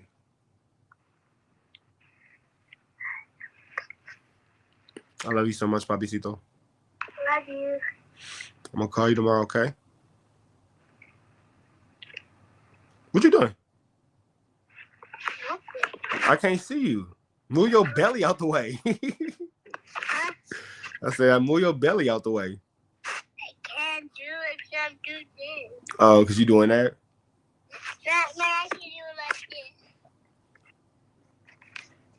Oh, okay. Oh, there you go. There you go. Look at you, big boy. You kicking it? Yeah. I love you so much. Love you. Mwah, mwah, mwah, mwah, mwah. Mwah, mwah, mwah, mwah. Good night, Mr. Handsome. Good night. I love you. Say your prayers, okay? Okay. What is it? Say your prayers. Okay. Always make sure you say your prayers, okay? Okay. You need anything? No. You good? Yeah. Okay. Night night. Night. Beep beep beep. Do the beep beep beep. My iPad. Yeah, do the beep beep beep. Okay. I just dropped my iPad in my tummy. You dropped your iPad on your tummy? Yeah. Oh, you be okay. Hey, it's crazy. It's crazy. It's crazy. It's crazy that even the cat said, I'm gonna come get you soon. Chill out, bro, for she hear you. I'm trying to go with you. Chill out. It's crazy that even he knows she be tripping. Like, that's crazy. Y'all seen it in real time. That's crazy that my 4-year-old son, I could be like, man, I'm finna come get you. Chill out for she. Like, you know how she be acting, bro. Like, don't say too much. That he has that. We gonna get it right. Black dads keep black daddy, man. Black dads keep black daddy. And I'm gonna hold it down for y'all, and y'all gonna hold it down for me. Once they're able to secure a few expensive items, they run out of the store and hop back in the Range Rover. Bricc then quickly speeds away, not realizing that LAPD are already behind him. After bending a few blocks, he hears the sirens and knows they're in trouble. So he instantly punches the gas and busts a left down a residential road. This is when he finally realizes that it's a dead-end street. So now he has no choice but to stop the car and run inside a nearby apartment. While he barricades himself in the lobby, police completely surround the area. And from here, a 6-hour standoff begins. Bricc Baby in the 60s versus LAPD.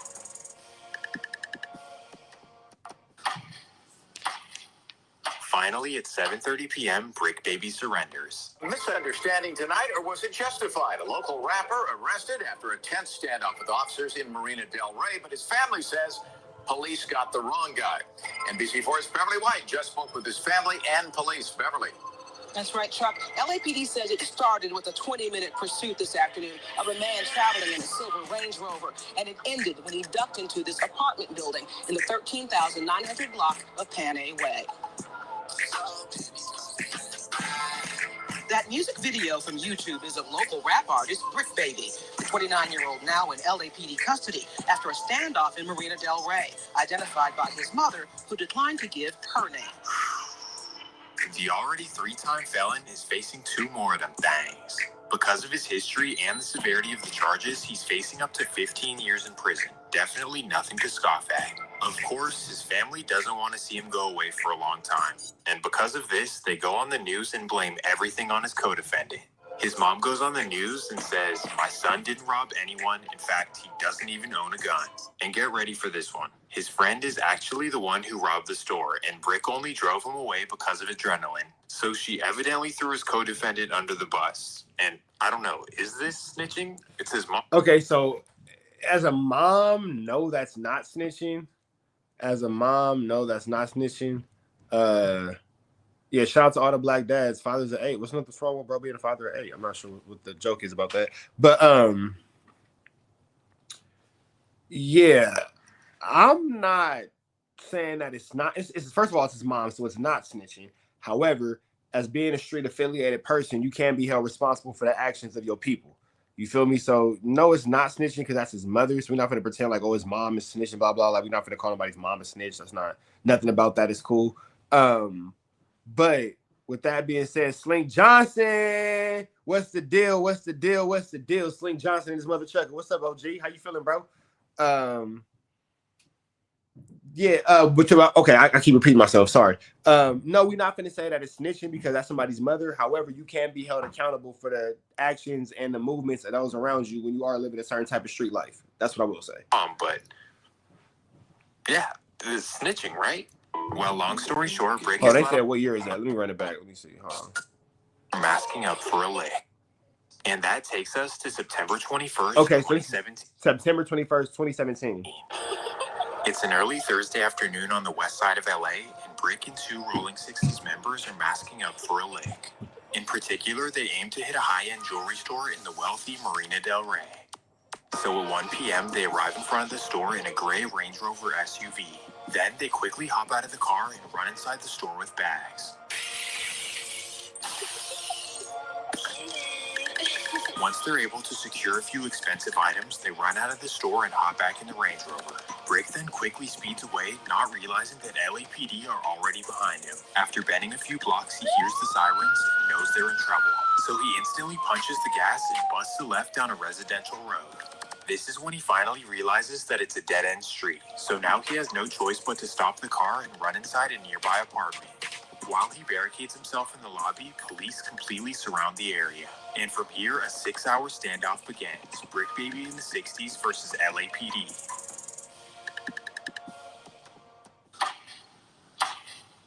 Finally, at 7:30 p.m., Bricc Baby surrenders. Misunderstanding tonight, or was it justified? A local rapper arrested after a tense standoff with officers in Marina Del Rey, but his family says police got the wrong guy. NBC4's Beverly White just spoke with his family and police. Beverly. That's right, Chuck. LAPD says it started with a 20-minute pursuit this afternoon of a man traveling in a silver Range Rover, and it ended when he ducked into this apartment building. Hey, Sling Johnson, I appreciate you, brother. I appreciate you, my brother. I appreciate you, my brother. And I don't know if you've been following me, but I've been going for custody of my kid, man. I've been no lawyer, fighting this case all by myself against my baby mama who had a lawyer. Ended up with 50-50 today, bro. 50-50 joint custody of my son today, bro. So that's a huge win for all black dads, my nigga. So shout out to my nigga Sling Johnson, bro. But that's how that story ended. 13,900 block of Panay Way. That music video from YouTube is of local rap artist Bricc Baby, the 29-year-old now in LAPD custody after a standoff in Marina Del Rey, identified by his mother, who declined to give her name. The already 3-time felon is facing 2 more of them bangs. Because of his history and the severity of the charges, he's facing up to 15 years in prison. Definitely nothing to scoff at. Of course, his family doesn't want to see him go away for a long time. And because of this, they go on the news and blame everything on his co-defendant. His mom goes on the news and says, "My son didn't rob anyone. In fact, he doesn't even own a gun." And get ready for this one. His friend is actually the one who robbed the store, and Bricc only drove him away because of adrenaline. So she evidently threw his co-defendant under the bus. And I don't know, is this snitching? It's his mom, but yeah, it's snitching, right? Well, long story short, Bricc is let off easy again as he's sentenced to 4 years in prison. And even though this isn't that much time, with 4 felonies on his record, what is he going to do for the rest of his life? Obviously, this is a harsh reality for a guy in his 30s, but sadly, during his prison stay, things get even worse. The music world is mourning Grammy-nominated rapper Nipsey Hussle, who was killed in a shooting in Los Angeles. Hussle was shot multiple times yesterday in a parking lot outside his clothing store. What he meant to the community, if you want to look around right now, every single person that's out here spending their time here, they're here because he spoke to them in some way. He inspired them in some way. They related to him in some way. He meant a lot. He meant everything to the community. You know, he was an entrepreneur. He was employing people. He loved his community. He was encouraging them and empowering them to be more, to do more with their lives. So that's why we hurt today. The city of LA, and more specifically the Rolling 60s, lost a legend, and unfortunately, Bricc Baby would learn from a prison cell. Oh no, I'm playing poker in the day room. So I'm playing poker, and a dude from Blackstone come over from Jungles. He come over like, "Shitty blood, like they killed Nip." I'm like, "Stop playing with the set." Immediately, I'm like, "Stop playing, bro." I get on the phone. I'm like, "Hey, what they talking about with Nip?" They're like, "Yeah. He just got killed." And I'm like, huh? How did somebody come into the parking lot and kill bro? Like, he's supposed to be untouchable in this parking lot. You get what I'm saying? Like, Bricc is completely devastated and confused.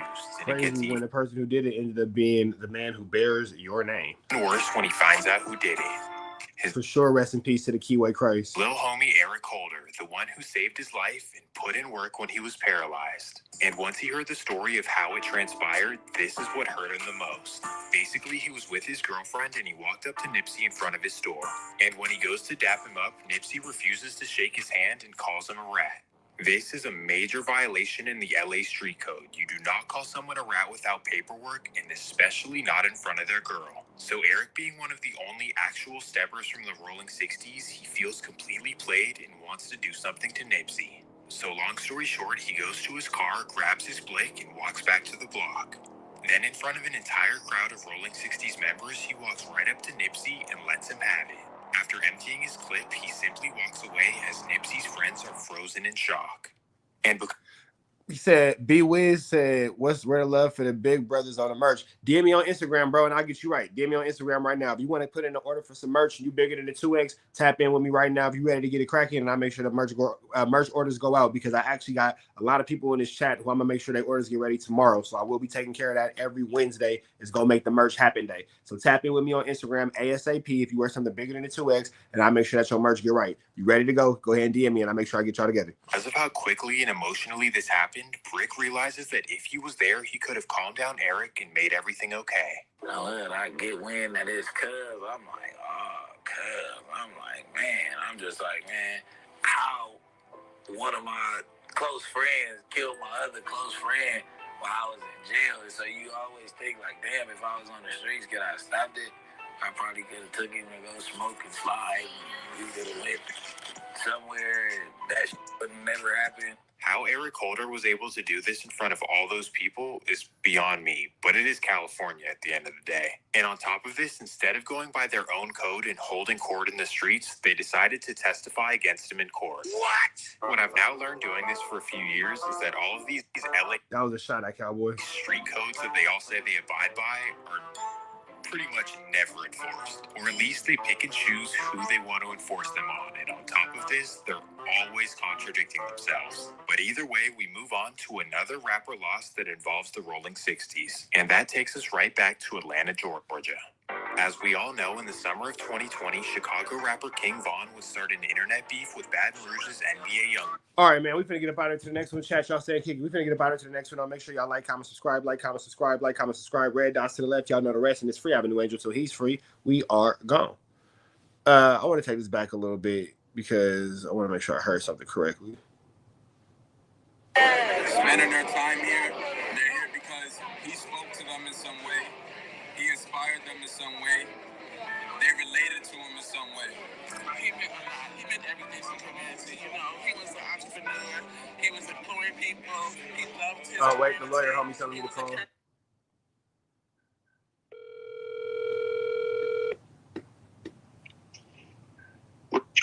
My guy.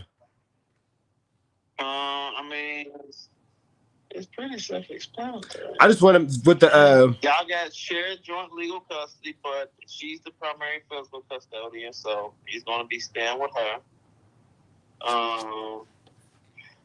You got part of you got major decisions, so what you're saying is that should be on.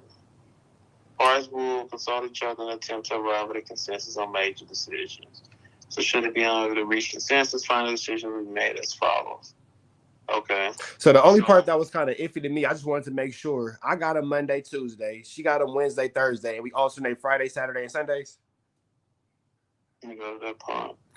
So did you submit your own parenting plan too? Yeah. So the only thing that's different from my parenting plan than the one I sent you is I went for I wanted to have them from Thursday to Monday. Okay. And then of course I wanted to be the primary parent, but I'm gonna double back and refile for that. They're not gonna give you permanent unless you can find something really that make her look bad. Yeah, but Young Thug's lawyer. Every Wednesday, Thursday, and every other weekend. If I should have a child Monday and Tuesday and every other weekend. So when does it start? So it says effective immediately. So shit, I'm finna go pick my little nigga up on Friday. Because it don't really stipulate who start with, you know what I'm saying, with what Friday. Like when does it start with what parents? So shit, nigga, I'm gonna go ahead and go get him. He been with her for 4 weeks. I'm gonna go ahead and pick up my son. And Friday starts the weekend. Yeah. So she 2 days with you, but you're gonna get them at least 2 days every week. And then sometimes maybe 4 when you got them the weekend. And then I got them for all the breaks this year. So I got the even years. She got the odd years. Yeah, but you know the odd year is coming up. I'm already knowing. It's fall vacation. Yeah. So winter, so Christmas days. Okay, so you have on Christmas. Oh, you're getting Christmas at 1 p.m. Which is cool because I mean, shit, Christmas at 1 p.m. mean I really got them for Christmas. You feel me? Mm-hmm. Oh, that's a legit parent plan. Yeah, the only thing that they switched up was the days. I used that template you sent me, and the only thing they switched up was they didn't give me the days that I asked for. But I mean, it's still fair. Oh yeah, I was gonna say this thing look familiar. Yeah, nigga, that's your shit.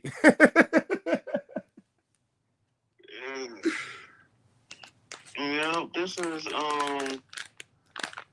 yeah, it's a good one right here. Because the only thing that I wasn't sure of was, can I just go grab them on Friday? But it's looking like, yeah, nigga, just go get your kid. You good. Well, why don't you just call me? Why you just didn't ask her, like, hey, can I get the kid? Can I start this Friday? Because I'm dealing with the devil, bro. You gotta communicate. You gotta know who you're dealing with. You can't be using that as an excuse. At the very least, you can say at least you ask, so then you can get some more steps. Say no, then you know, guess what? You got them next weekend. Hey, I can't call you and ask you for your legal advice and not take it. That's real. I appreciate it. That's real. Because that's the whole point of me sending you this information. Because, I mean, that's real. I'm going to send her a text right now like, hey, this is what my plan is, and we're going to just run from there. Yeah, like, just start effective communication from this point on. Because, I mean, you got what you want, and you want a primary physical, but the judgment from give you that. Right. But I felt if I play it out over a long enough time, let's see what happened over the course of a year or two, and I might be able to get some action. Yeah, like if you start slipping, just start keeping up. Keep you a diary.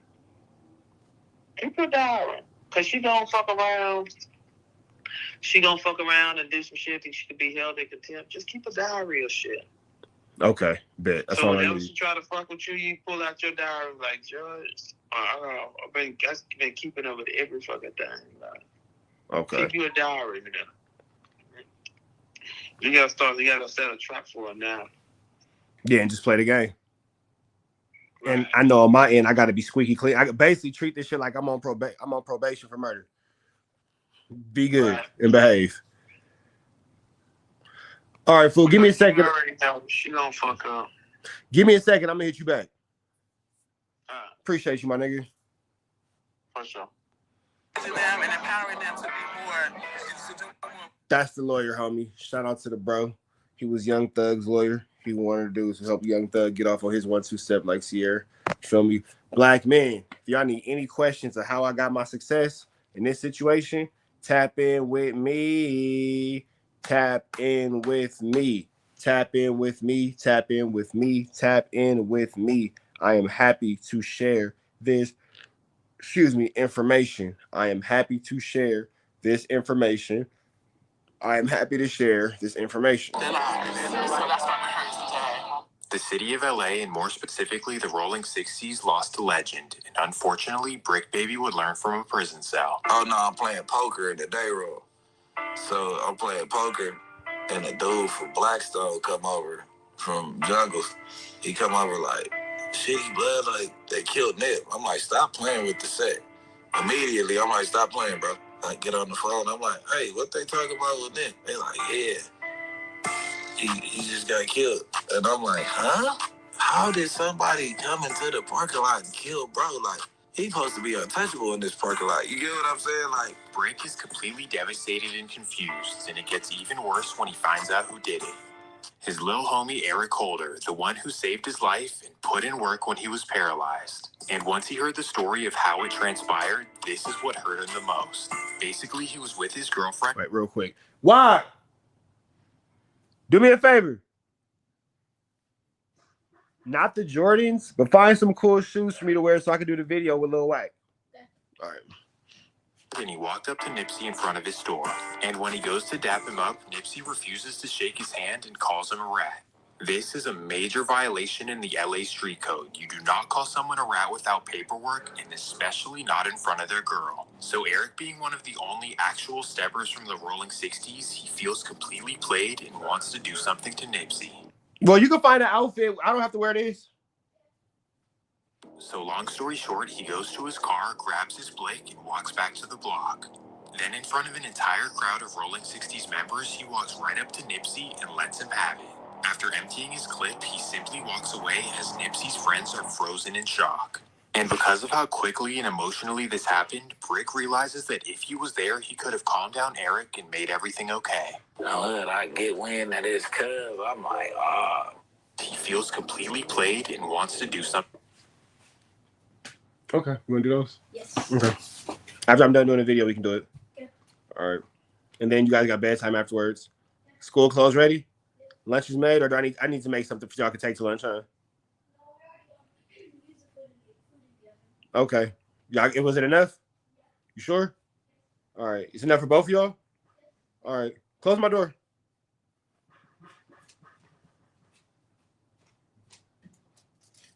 Thank you.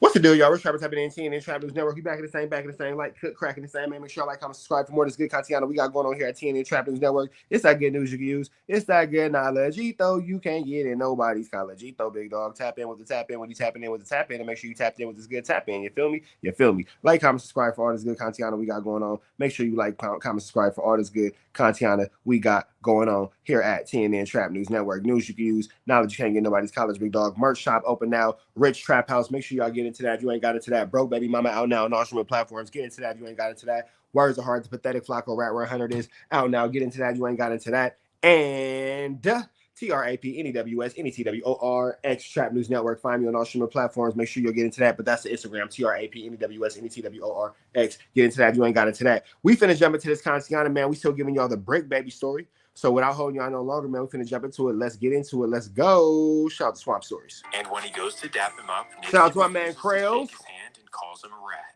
This is a major violation in the LA street code. You do not call someone a rat without paperwork, and especially not in front of their girl. So Eric, being one of the only, calls him a rat.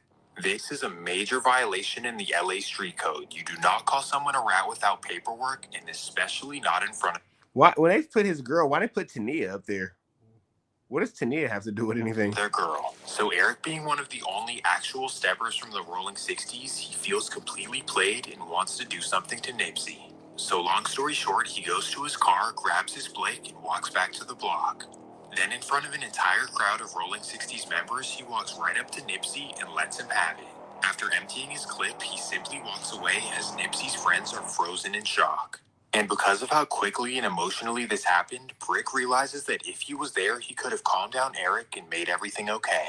Now, I get wind of this cub, I'm like, cub. I'm like, man, I'm just like, man, how one of my close friends killed my other close friend while I was in jail. So you always think like, damn, if I was on the streets, could I have stopped it? I probably could have took him and go smoke and slide. And we could have went somewhere that shit would never happen. How Eric Holder was able to do this in front of all those people is beyond me, but it is California at the end of the day. And on top of this, instead of going by their own code and holding court in the streets, they decided to testify against him in court. Here's the thing too. So that's misinformation. I'm not sure what Swamp Stories got against the 6-0s or against Bricc Baby, but that's misinformation. They did not go and tell on him. Eric Holder went to a mental facility and then turned himself in. He was not able to be held accountable in the streets because he went and locked himself up. He went and turned himself in. He admitted himself to a mental facility, and from there, he went to the county jail. He was never in the streets where court could be held against him. Cowboy had been adamant at saying if he wouldn't have never turned himself in, he could have been dealt with in the streets, and that could have been that. That would have been a situation. And at that point, Eric Holder for sure would have lost his life. Let's call a spade a spade. Let's call a spade a spade. We don't got to sugarcoat it. We don't got to act like it ain't a 1-2 step like here. Eric Holder would have for sure lost his life.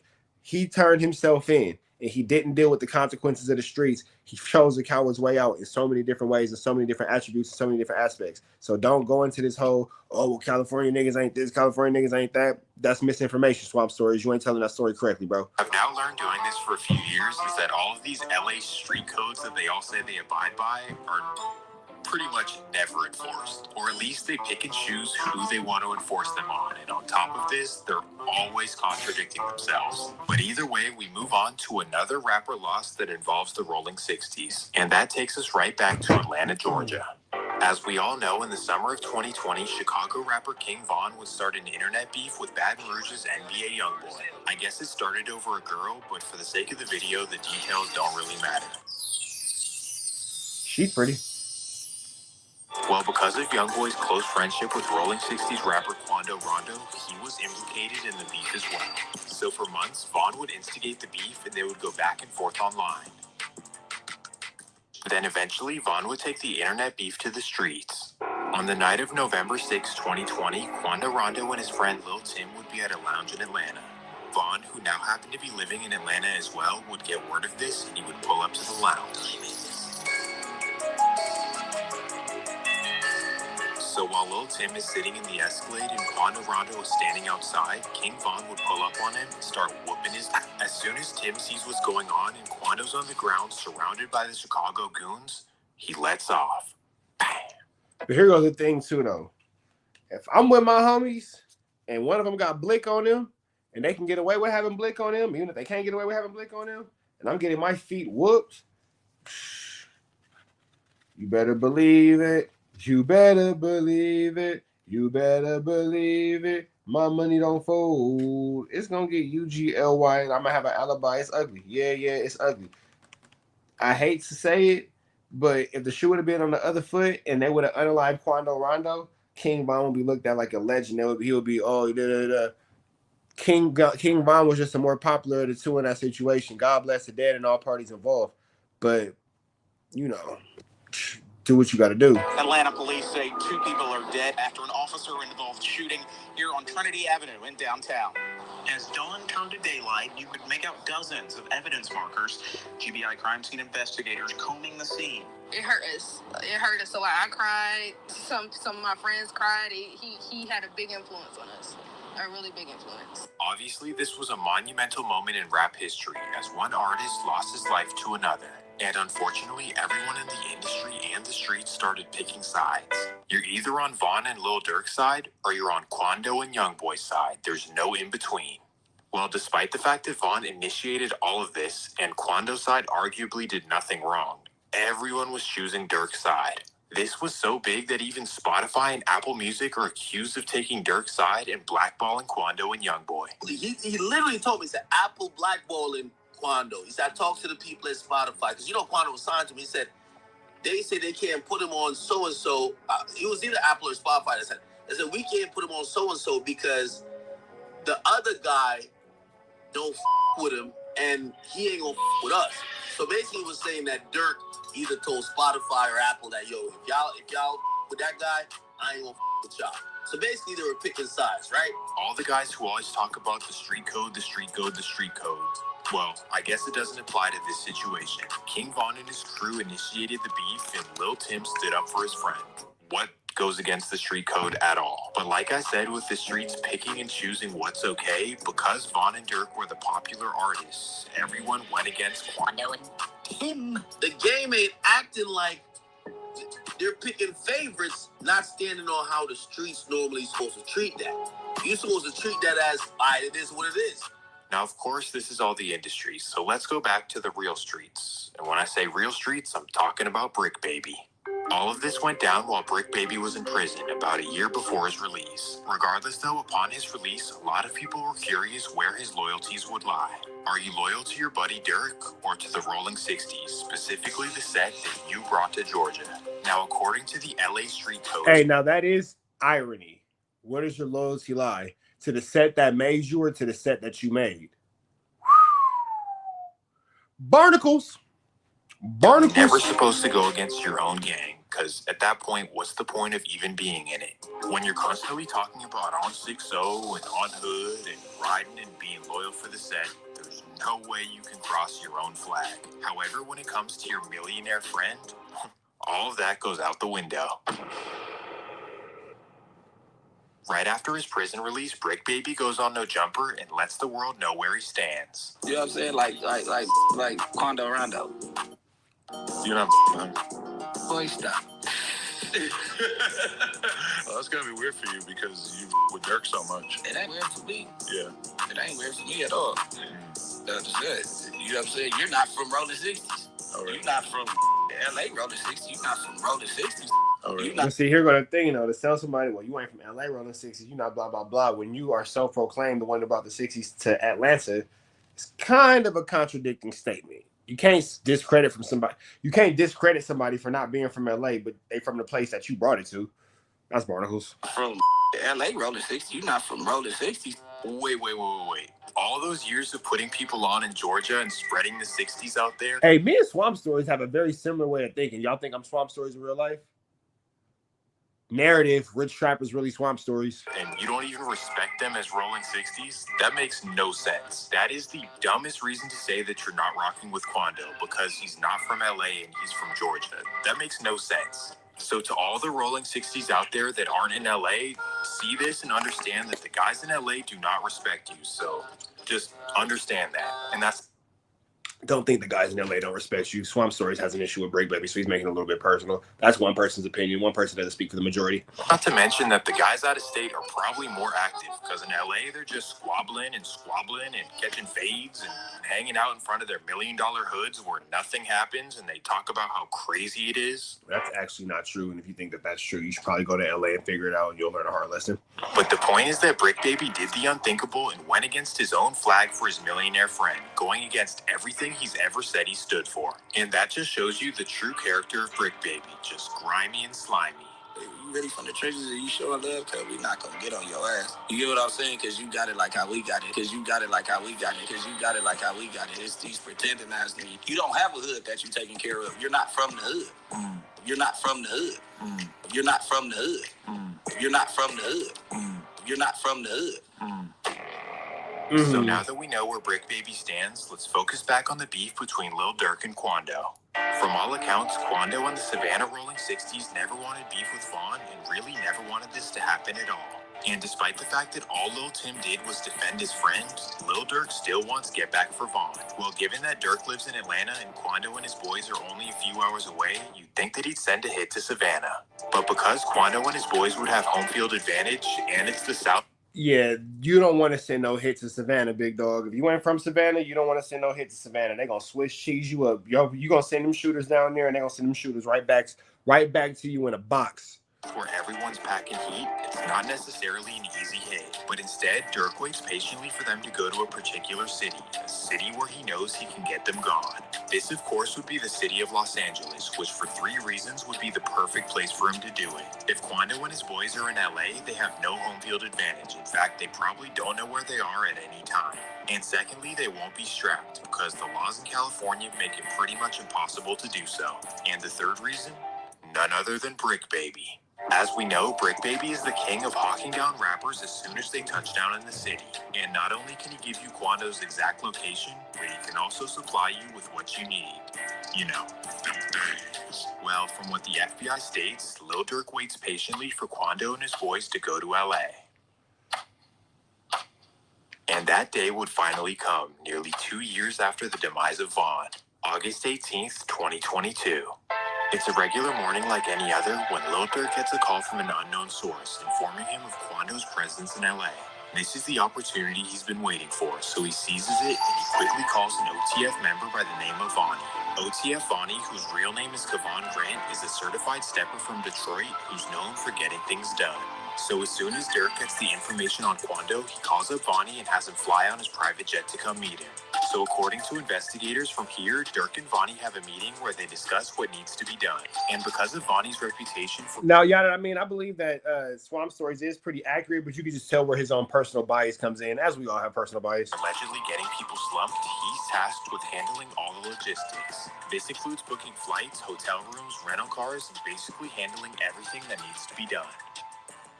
So as soon as the meeting wraps up, Vonnie immediately gets to planning. First, he gets in contact with 4 reputed OTF steppers, handpicked by him. These would be DeAndre Wilson, also known as Didi, Keith Jones, also known as FLAKKO, David Lindsay, also known as Brown Eyes, and Asa Houston, also known as Boogie. He informs them of the mission at hand and tells them to immediately get ready. Then he makes a massive mistake. Using OTF credit cards, he books them red-eye flights to Los Angeles. Coincidentally, just minutes after doing this, Dirk texts him, "Hey, don't book no flights under my name or anything that has to do with me." Too late, buddy. That's ugly. And they should have just automatically knew better than to do that, but common sense ain't so common. Not only did he already use the OTF card to get them flights, but he also got them hotel rooms as well. On top of this, one of the hitters DMs his girl on Instagram and lets her know that he's on his way to Los Angeles. Regardless, this doesn't stop anything, and the 4 OTF hitters head to the airport for the midnight flight. Okay, so now that all the travel is handled, Vonnie hops on a private jet headed to Los Angeles.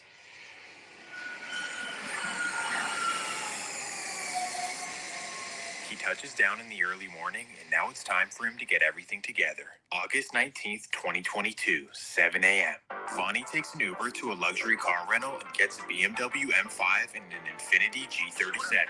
He then wipes them down individually and takes them to get tinted. While waiting for the cars, he takes an Uber to Big 5 Sporting Goods where he buys 4 ski masks and 4 pairs of gloves. Oh, and not to mention, he again uses the OTF credit card. Well, once he leaves the sport... Why would you book any of this with a credit card? Like, that's barnacles and crazy. Like, I ain't telling y'all how to commit no crime, but y'all know they got them prepaid Visa debit cards that you can get. You can have a smoker go in any Walmart and go grab it for you, and then you can book everything off the disposable credit card and just don't worry about it. Don't worry about it. You can have a smoker go into your local Walmart with cash. They can add money to the card, bust a whole 1-2 step like Sierra, blah, blah, blah, give it to you. You can do your whole blah, blah, blah, blah, blah, blah. Everything assigned to the smoker, never to you, but don't worry about it. Good story. Sliding is hard. I'm not speaking from experience. I ain't saying that I've done anything like this. I'm just hypothetically speaking. Hypothetically. There's only 2 things left for him to do.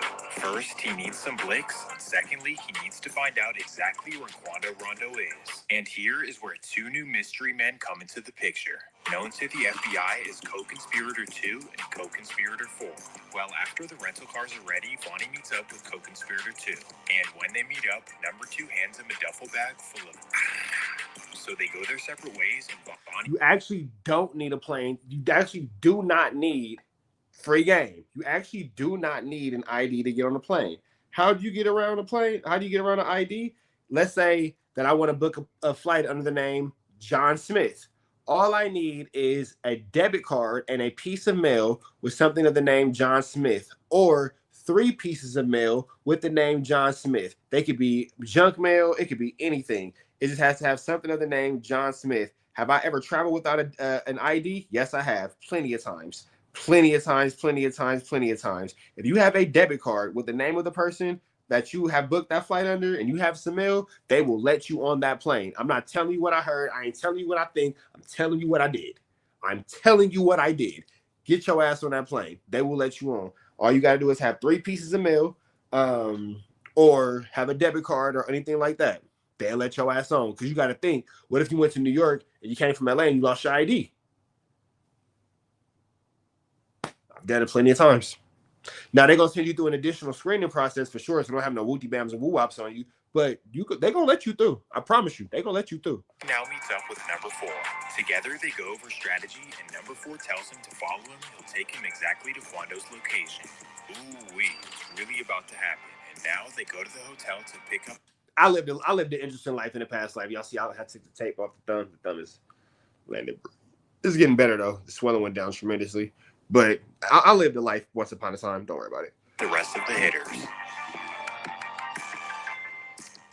From here, Vonnie and the hitters inside the M5 and Infiniti follow number 4 to Quando's location. Aha, there he is. They spot his black Escalade on Melrose Avenue. Then number 4 messages them and tells them that that is in fact Quando's car. Now he vanishes off in the distance and allows the OTF haters to do what they do. They're now tracking the black Escalade down Melrose, waiting for the perfect opportunity to strike. Well, after a few minutes of following, the black Escalade busts a right on Beverly Boulevard and pulls over to get some gas. Oh yeah, now it's the perfect time. They head up an alley next to the gas station, park their cars, and get out on foot. They then run into the gas station and absolutely light up the Escalade. After emptying over 100 shots, they run back to their cars and vanish off in the distance. Thankfully, Quando Rondo was untouched, but sadly, his best friend wasn't. Right now, the search is on for 3 people who police say shot at a Savannah rapper, killing a member of his entourage. It happened in Los Angeles, and cameras captured the aftermath. Shots fired, a fight taken to the streets, and this chaotic scene, the ending of a shooting that started in Los Angeles, California. Sheriff's deputies pulling out a man who had been shot in an SUV. Savannah rapper Quando Rondo, a passenger in that car, frantic at the sight. It all started at this. Now, this is why King Sav, it's real easy to talk tough on the internet and make fun of Quando Rondo for screaming no. Bro watched his homie get murdered in front of him. So I don't think that that's funny. I don't think that's something that should be mocked. I don't think that's something that should be made, made light of, made fun of, or anything like that. I think that's a pretty serious situation. And all I'm gonna say is, when it comes down to it, I don't think that anybody in this chat could go through that and not be affected and not be mentally harmed and not be emotionally scarred. Because again, that's watching somebody who you know as your homie literally destroy you. You can hear Quando Rondo's hurt and heartbreak in that scream. You can hear physical pain in that man's voice. I don't think that that's funny at all. And the way he screamed no, I hope I never have to scream no like that for any reason. Mobile gas station at 5:30 Friday evening. LAPD says witnesses heard multiple gunshots, then watched a couple cars zoom off. 3 people in one car shot at this black Cadillac Escalade. It's unclear if those inside shot back. Can I get some space, please? It ended at Santa Monica Boulevard. Deputies found it peppered with bullet holes and a shattered window. One man inside, a member of Rondo's entourage, had been shot. The 23-year-old was taken to the hospital where he died. They pulled up. They were pumped. And God bless the dead, man. God bless King Von. God bless Lil Pop. Like, this shit is crazy. Like, it's a lot of men being taken off this earth extremely early. And it's a lot of men, young men, watching their homies go down. It's not normal to see death in that matter. It's not normal to see murder. You feel me? So, that's that. Pumping gas, and it looks like they probably finished pumping gas, and the suspects approached from the alley, got out of the car, and started shooting at those victims. Shortly after doing this, the OTF members wiped down the rental cars, put their plates back on, and returned them back to the owners. Now here's where things get interesting. After heading to the hotel and changing clothes, the 4 hitters head to Calabasas in an Uber to go to a burger restaurant. And there waiting for them is co-conspirator 2, who's there to discuss business and who gets paid what. Then once they come to a fair agreement, co-conspirator 2 takes a private jet to Chicago, and the rest of them head down to San Diego. This is where they wait for a couple of days, and a trustworthy friend of Dirk brings them a whole lot of money. Now this begs an important question. Who does Dirk trust in California to handle a whole lot of his money? And on top of this, who did he trust to find Quando's location and to supply the weapons? Well, I have somebody in mind, and I definitely think he's either co-conspirator 2 or co-conspirator 4. Given everything we know about Bricc Baby's history in the streets, his dislike for Quando Rondo, and his relationship with Dirk, it would only make sense. But not only does it make logical sense, but there's also a whole lot of information out there that will make you think that Bricc Baby had something to do with this. So now let's get into the reasons why Bricc Baby was certainly involved. Alright, here we go. Reason number 1. Directly after losing his friend, Quando Rondo blames the Rolling 60s. Directly after the incident, he goes on social media and posts this on his story. Basically, what he's saying is that he's done with the Rolling 60s. He's putting down his flag because... what do you say? Hold on. I'm not jumping out, gang, either. Ain't no loyalty in this ish. I'm my own man. I lay down my flag. I'm not NH. Y'all not gonna ride for a ninja for real. There's no sense in me being a part of y'all ish. Y'all F with the opposition. I don't give a F who feel hit F you. And if you can't feel where I'm coming from, you can't feel where I'm coming from on this, you a BAN, because it don't take no rocket science. It don't take no rocket scientist is what you meant. It don't take no rocket science is what he wrote to see what the F going on. Everybody already hate me. Everybody already hate me. I ain't tripping on the extra hate. I'm about to focus on my family and the ones who really drop a tear if I do. Who gonna really drop a tear if I do DIE. All right. Of disloyalty. Now ask yourself, why after this incident would he be upset with his own gang? So much so that he's going to put his flag down because of disloyalty. Obviously, he knew Strip Talk J, that's a fake Bricc Baby page. That's not a real Bricc Baby page. Something the world didn't, that the Rolling 60s had something to do with the death of Lil Pab. And as we know from the indictment, somebody from LA gave up his address. So who else could it possibly be? Who else in Los Angeles would know Quando's exact location other than his own gang who he's supposed to tap in with? And on top of this, which Rolling 60 would be connected to Dirk? Obviously Bricc Baby. And that's just the first reason why I believe that Bricc Baby is co-conspirator 4. And trust me, there's a whole lot of other reasons as well, all coming out of his own mouth. And now we're at reason number 2. Bricc Baby hints at it and admits that he was involved. During the period after the incident, nobody was thinking that Lil Durk was involved because it happened in LA and the whole Rolling 60s thing. But that's when Bricc Baby goes on No Jumper and reveals to the world that Lil Pab's death was Get Back for Vaughn. Oh yeah, slap for Vaughn, right? Yeah. They say you can't say that no more. Why? Oh yeah, cause of no. Like who died? You can't say that no more. Oh, cause of FBG Cash? Oh. Nah, cause of Pab. Ooh-wee. This is when people started to put 2 and 2 together. Lil Durk had something to do with the death of Lil Pab. And isn't it interesting that one of Durk's closest friends and Rolling 60s member is the one who revealed it? Well, WACK 100 thinks it's very odd as well. Could kind of turn into something, because if I'm not mistaken, he kind of made a comment like, I guess they can't say, oh. WACK is wearing a literal 99-cent shirt from Shein. Literal. Y'all think this man has money? Okay. TF didn't slide. There's no getting out of that. Listen, if he's just a random person, it's whatever, but he's somebody who's got Now, that's very true. If Vaughn didn't attack Quando Rondo in that situation, he would still be here. That's very true. That's very true. photos with Derek. He's been pictured with all the OTF guys and stuff. It seems like kind of, that was before he even worked for No Jumper. That actually was the interview that made me like, you know what? I'm gonna fuck with you. Wait, what? That's why you hired him? Because he snitched on Lil Durk? What? But anyways, let's continue. Because at the time, OTF was never mentioned. Right. He's the first one that made any type of anything that OTF was involved by saying, I guess they can't say they didn't slide for Vaughn no more. It's like, well, if this doesn't convince you enough, right after this, Bricc Baby would drop a song where he basically incriminates himself. In a song called Not Enough, here's what he says. He was ducking trying to hide, now he in a blunt. Dropped 100 shots, go dig your partner up. Then he says the last one we turned into a pack, we got 1 million plus. And now knowing what we know from the indictment of the co-conspirators getting paid, I mean, you know? But of course, on the flip side, he could just be lying about the money, right? Except for the fact that after this, he mysteriously starts living in a Calabasas.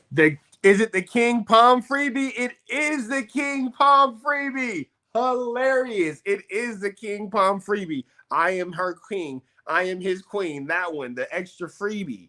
Or bedroom mansion. So just a year. Hey, you know what's crazy? That's true. Let's never forget, throughout this whole thing, Quando Rondo has never been accused of snitching, ratting, talking too much, nothing. Quando Rondo done kept this whole situation solito like a Rockito. Prison for robbing a jewelry store, you're living in a Calabasas mansion. How does that make sense? I mean, No Jumper ain't paying that much, because I promise you, Bricc Baby's house is worth more than Adam's. Don't forget, Bricc Baby is the rich crick.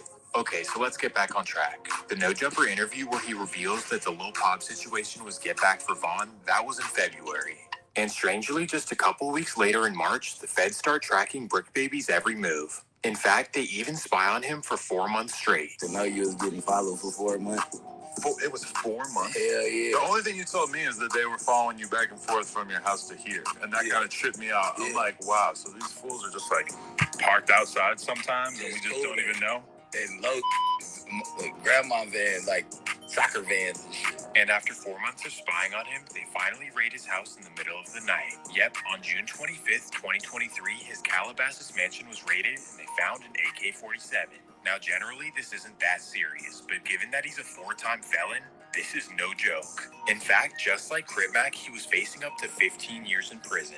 And even though he seemed to wiggle out of serious consequences for every felony he's ever had, this one is a little different because it's the feds. Well, long story short, over the next year, somehow the case just magically disappears. And that really makes you wonder, how does a 4-time felon have such a big case dropped just like that? Well, actually, the first question is, why was he being spied on and why was he raided in the first place? Does it have anything to do with the murder of Lil Pop or the fact that he was snitching on himself? Well, WACK 100 seems to think that he snitched to get out of this, and that's why Lil Durk is now indicted. Bricc got an open case. And everybody's watching, Bricc, where your court dates. Boom! OTF is hit with an indictment.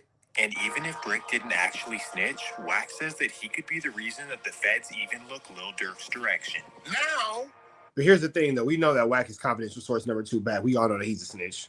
you got the people saying, this dude's a known gang member. He ran with these people. Okay, well, let's look over there. Maybe they wasn't even thinking about looking over there. But because they heard him say it, they like, let's look into that. Let's just see where it takes us.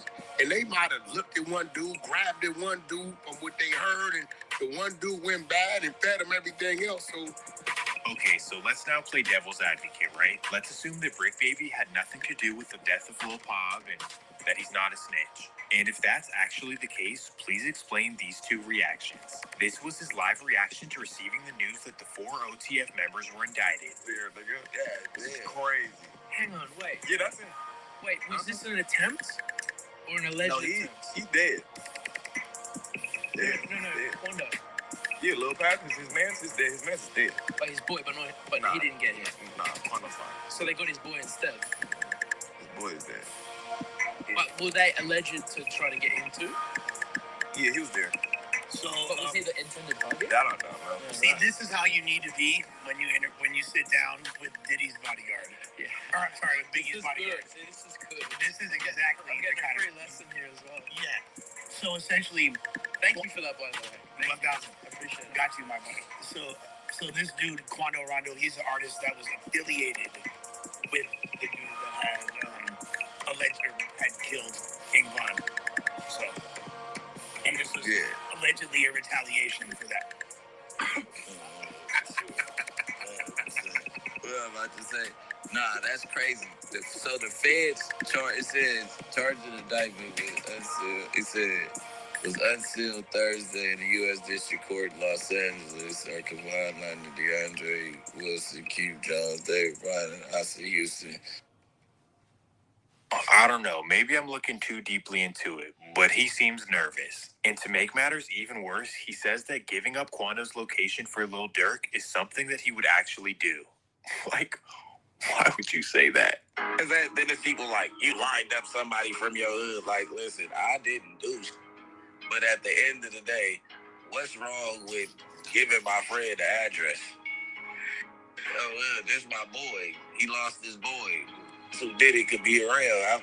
9 times out of 10, had he asked me, I probably would have been. If he even asked anybody, if this is even true. But 9 times out of 10, like I said, can I leak more? Sure. I said, if you make the call right now, I dig his up in. Right. What's wrong with getting somebody from your own gang killed because your friend asked you to? I mean, what's wrong with that? Like, forget on a moral level. Clearly, this guy has no morals. But on a street level as well, especially in LA, openly admitting to backdooring your own gang for your millionaire buddy is crazy. So you guys tell me what you think. Firstly, do you think Bricc was involved in the All right, man, we up out here to the next one. Chat, we gone, man. We gave y'all this good breakdown. We'll be back tomorrow, but make sure y'all like, comment, subscribe, man. I'm finna go get my kids ready for bed. Tap in with the tap in and make sure you tapped in with all this good tap in. Red dots to the left. Y'all know the rest. It's Free Avenue Angel until he's free. We are gone, gone, gone.